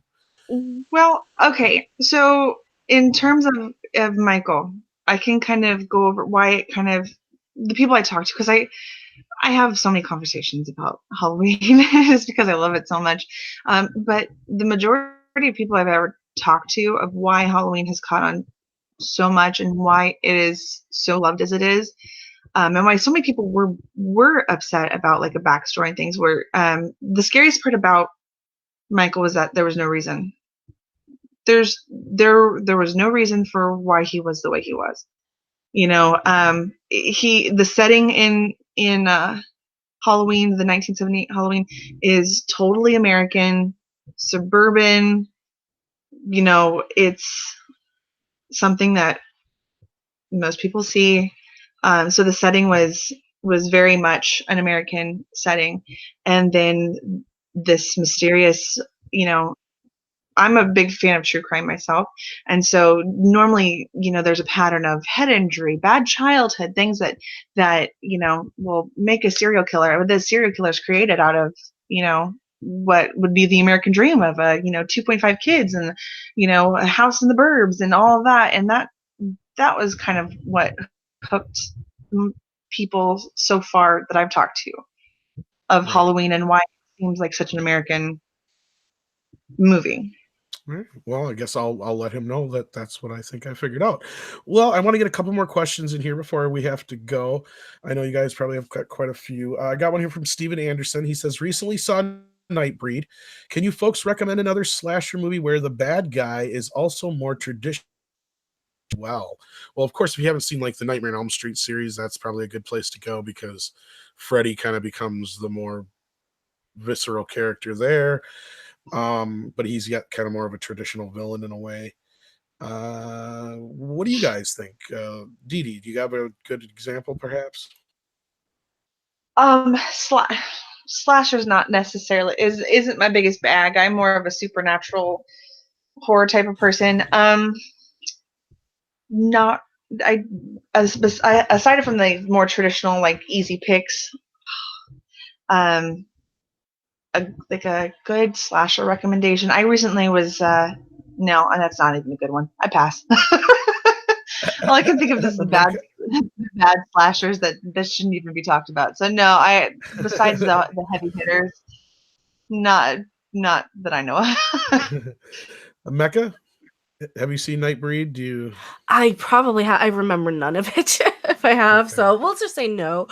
Also, I think like Lost Boys, kind of, if it was made by Clive Barker. That's what it is. Okay. No, I'm just kidding. It's not much like Lost Boys. I can highly recommend the Lost Boys. No, I don't know. What do you like? What is he wants a of it? Villain as a bad guy in the slasher film, and that's where I brought up like Freddy, because he kind of reminds me of the old kind of villains in a way. Gosh, most of them are so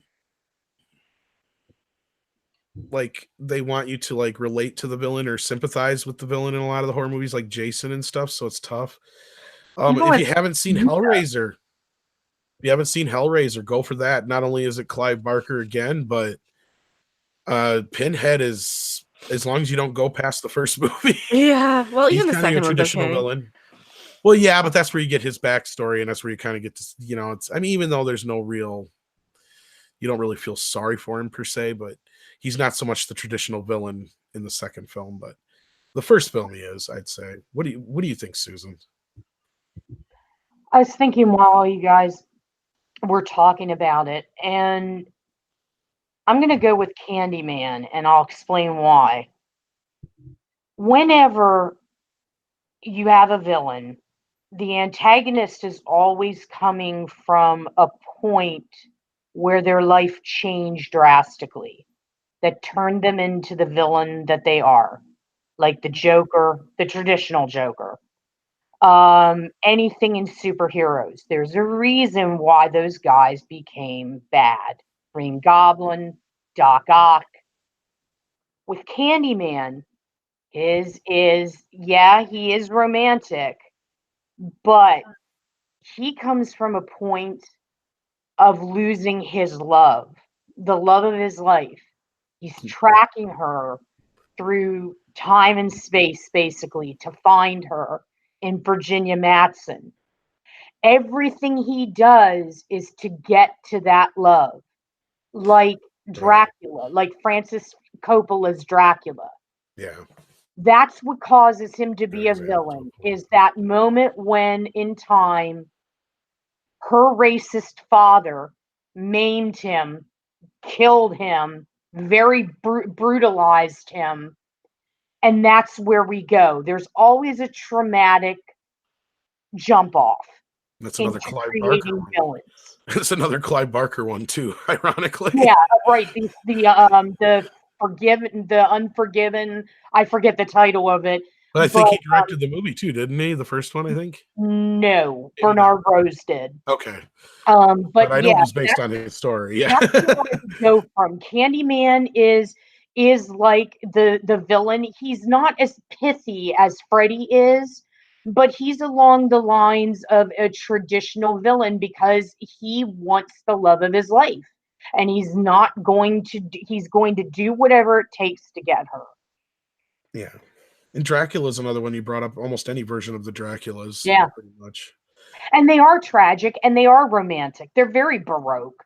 They're very, I mean, that's why I always feel sorry for the monsters. I always Right. felt sorry for Frankenstein. Well, that's He didn't because want to, he's not yeah, really the villain. It's Victor yeah, that's really the villain. Yeah. right, right. But yeah, that's my take on it. That's another good example, though, too, because yeah, the monster's not really the villain. The traditional villain is actually Victor for making the monster. Right. So, Yes. but yeah, Thunder Dan actually had another question. Speaking of Jack the Ripper, do you think there exists a good Jack the Ripper movie or one be made? I'm trying. I couldn't think of one in the interim since I seen that question. I don't know if you ladies can think of one offhand. I know Johnny Depp one they did a Johnny Depp one a few years back, but I don't remember if it was any good. So that must have It is. been It is very it good. was okay because I remember the movie, but I don't remember it that well. So it doesn't mean I From hell, hated it right? anyway. Yeah, from hell. Yeah, from Um, hell. That's what it was called. Jack the Ripper, if we're talking about him, yeah, this is another romantic movie, but I'm going to go with David Warner in Time After Time. Oh fuck! I David, totally forgot about that one. David Yes, that's a Warner great is one. freaking brilliant in anything he does. He's just utterly That's a great amazing. one. And Yes, and he that's a was recommendation. really, really good as Jack the Ripper. He brought that underlying brutality, which was perfectly played against Malcolm McDowell as Wells. And that's what made that movie work. Yes, that's an excellent movie if you haven't seen it. And I think uh, Nick Meyer, who did Star Trek 2, made that movie. Yep. Directed the original. Yep. Yeah, that's a great one. Do you guys have any more recommendations, or should we move on to the next question? Dee Dee or I've always Mecca? preferred my. No, go ahead. Sorry. No. Go ahead. Oh, I've always preferred my because just like with like H.H. Holmes and Jack the Ripper and Lizzie Borden, all of those stories to me have always been scarier when I'm listening to actual like what happened. So I've always found like there's some really good things out, like good podcasts, good things out there. If you really want to kind of scare yourself, listen to what actually happened, and that I found is more scary than any movie that I've ever seen about it. Mecca, did you have a Yeah, I actually agree with Jack her. the Ripper one? Pretty yeah, for anything for Jack the Ripper or any of these like real life account sort of things, Mhm. I would rather just watch a documentary about it than watch a Right. movie, to be honest. Right. And then there was that one guy who thinks he's pretty much solved the case as to who it was and stuff. I know I Yeah. caught up with a little bit of that too. So, oh yeah, there's tons of stuff out there about Jack the Ripper. But Time After Time is a great movie if you haven't seen it. Even not as just a Jack the Ripper movie, just as a good movie. But any other movies you might have to recommend, and then we'll go on to the next question because I think it's going to directly go towards you, Mecca. No, I think that was the only deal. Okay. I don't know any movies to recommend on All that. right. Jedi Master Zootopia. Have you heard if Suspiria is any good? I haven't heard much, but I know Mecca's a little interested in it. She's seen the original. I think Susan's seen the original too, but I've seen it like so long ago, I can't comment on it. And I don't know if Dee Dee said she had seen it either. So as far as the remake, it does sound like you're looking forward to it, at least, Mecca, a little bit. I am curious to see it. I don't know if it's going to be any good. I don't think it's going to be terrible. Here's the thing. I mean, as long as the trailer looks interesting to me, I will probably enjoy it. I'm looking at the Rotten Tomatoes score right now. It's getting like 73%, which Rotten Tomatoes doesn't mean jack shit, as we know. But I don't think it's going to be as good as the original. I will say watch the original for sure. if you're interested at all in the franchise. Yeah, I don't know. I'm curious. I'll probably end up seeing it at some point though, because that's my favorite genre. All right, Dee Dee, do you have anything else to add to that or no?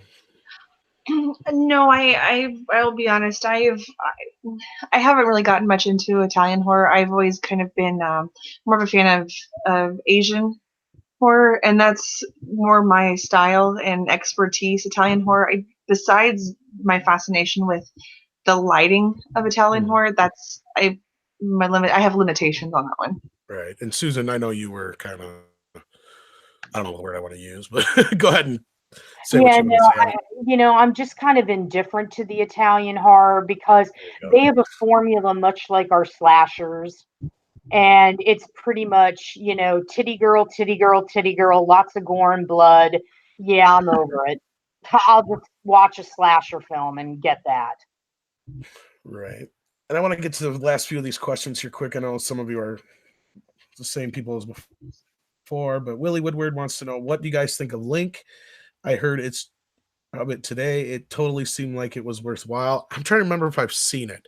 I'm sure I did when I was a kid, but I don't recall offhand. Mecca, you're really into the B movie horror stuff. Do you remember Link at all? I know it's a monkey movie. Oh, Link. That sounds familiar, but no. If it was like apes, so it was what, chimpanzees killing people, right? Something like that. I think, 'cause I've seen Monkey Shines. I know that one. I've got that one. And I remember the other monkey one. I'm trying to think of the name of it though. Chakra or something like that. I've seen that one. Susan, Dee Dee, do either one of you seen Link or remember anything about it? No. I think Cinemaster just reviewed it. I think that's probably why he's just heard of it. But, yeah, I remember it being one of those I remember seeing back in the day, but I don't remember any specifics offhand. So yeah, it's definitely been a while since, if I've seen it, it's been a while. So yeah, because I know I probably have, because I have a thing for monkeys and apes. So yeah, that's me. I love the apes and stuff in movies, but I can't watch it if they get killed. So that's why I haven't watched like any of the new. Is one of those I love, but that monkey's a little bastard too. Yeah.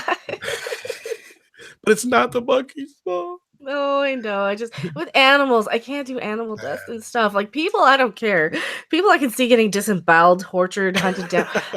Animals, no. Oh no. Well, I won't tell you anything else about Monkey Shines then if you haven't. Oh, I'm sure I saw it when I was a kid. I just don't remember any of it. You don't want to watch it now because they use an actual animal in one scene, but I won't. Yeah, can't. Anyway. You guys didn't have anything on that one, right? So. All right, we're gonna have to move on to the next question. Sorry about that. Patrick Olinger wants to know, if we could pick a horror movie to be in, what horror movie would it be? I think my answer is pretty obvious. I'd be in a Freddy movie for sure. Susan, let's start with you. I'm going to go back and I'm going to reach back into the 60s, and I would love to tackle the Vera Miles role in Psycho. I think that would be tailor-made for me if I were an actress. All right. Mecca? Like, for me to star in? Wow, that's a tough question. I don't know if it means take over, but you can answer it any way. Well, either take over an existing role or just be in a franchise or something like that, I suppose. Oh God, I would love to be like in a Nightmare on Elm Street movie. That would be probably. I figured you'd use the same answer. Oh yeah, absolutely. We're nightmare freaks. Yeah. Dee? I'd like to think, I've always had this whole thing that I've seen so many zombie movies in my life. I'll give any zombie movie a chance, even if people are like, that's a terrible movie. I don't care. I'll watch it.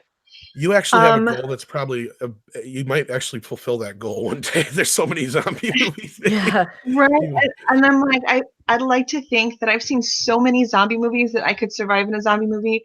But I feel like no matter what horror movie I'm in, I'd probably want to be one of the first to die anyway. So I don't think it matters that much. But at least if you're in a zombie movie, you get to come back as a zombie then. Right. I probably, maybe. But if the first rule is cardio, I'm kind of screwed either way. But I play video games. I don't know how to run. No worries, you'll be all right. Um, Like I said, you get to come back as a zombie for the rest of the movie. So there you go. That's motivation. I'd like to think that if I could be in a movie, I'd probably maybe handle myself okay in a zombie movie, but I wouldn't make it past probably the first 2 days of infection. Oh, wow. I have a realistic view on things. I'd like to think that I would, if I set the bar low and I make it afterward, then hey, the win. But I don't know. That's funny. I like that answer though. That was good. Well, let's see if there's any other questions here. Let's see. We got something about the SpongeBob movie thing that broke earlier. I seen that. Somebody just said Fright Night for some random reason, but that's okay because that's a good movie. Unless that's probably the answer to the franchise they'd want to be in. Because I see Evil Dead down here. Yeah, those are good answers too. So yeah, unless anybody's got any more questions, we want to thank Dee Dee for stopping in and taking her time to join us. You of course can catch Dee Dee's work over on 1428, correct? Yes, I contribute all kinds of stuff over there, games and movies. I do their ghost coverage, the band, and so yeah. And thank you guys for having me on. It was really, really fun. Plug your Awesome. wares, Dee Dee. Where can they Yeah, where else can they find you? Oh, well, aside from 1428? Well, yes, and how can they get a hold of you, like on Twitter and Facebook and all that fun stuff? Well, I'm people too, yeah.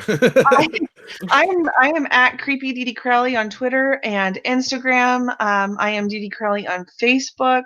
I write for a little bit of everywhere. I do gaming contributions over at pophorror.com. I do some contributions for gaming and mostly gaming and movies at rumorg.com. I am at nightmaresconjurings.com. Do some stuff every now and then for Nightmare Nostalgia, but a lot of stuff for 1428. Every now and then I'll contribute to boomhowdy.com. So I've got my hands in quite a bit of stuff. Most of it is gaming, horror movie reviews, things like that. So I'm kind of everywhere right now. All right. And Gino X has a real good, quick question that everybody can answer real super fast. Do we prefer a Japanese or Italian horror? I'm going with Italian horror. Japanese. Italian. Italian. Well, I guess I'm just by myself over here again. No, you're fine. No. If I had to pick between the two, I was going to say neither, but if I had to pick between the two, because it's not the question, I would go Japanese. All right. There you go. There's your answer for that. And Susan, where, of course, can we find you besides 1428 Elm? You can find me at TV Series Hub when there's some new shows coming out, which there'll be something soon that I'm working on, possibly an interview with one of the lead characters out of Lodge 49. So we have our fingers crossed there. You can find me every Friday night on Nerdrotic at the Friday Night Tights, where we discuss everything in the genreverse. In addition to that, I'm probably going to be, when our TV shows gear up, I'm probably going to be a little more prominent over there with some of the shows that we do, like the Orville and such. So that's another place you can get me. You can get me on Twitter at Susan on the Ledge. You can find me on Instagram at De Facto Scribe. I'm on Facebook. You can follow us on Facebook at 1428 Elm. We're at 1428 Elm on Instagram as well as Twitter. And of course, if you're on the internet, you can find us at 1428elm.com. That's right. To get up to date on all the newest horror news out there, check out that website, of course. And Mecca, where can they find you? I think you already put the link for your Twitters and other things in the... Yeah, I put the Twitters on there. I put Susan's on there because I had hers handy. I am Mecharenum42 over on YouTube. I am going to be doing a live stream later on this evening, actually released shortly if you guys want to stream hop once this is over. What else? YouTube. I do streaming on Twitch once in a great while, but mostly YouTube. I have Patreon. It is Random Game User 42, back from when I was still a gaming YouTuber. And yeah, I am always here on Midnight's Edge After Dark as well. Lurking. Lurking. Well, of course, you can find me here at Midnight's Edge After Dark, as well as Midnight's Edge in the behind the scenes most of the time, but once in a while I pop up audibly, however you want to put it. And you can find me on Twitter at Thomas Connors Jr., and you can find a lot of the links down below in the description. And of course, I'll try and update that as best I can. But for the ladies, once again, I want to say this has been a hell of a podcast, as always.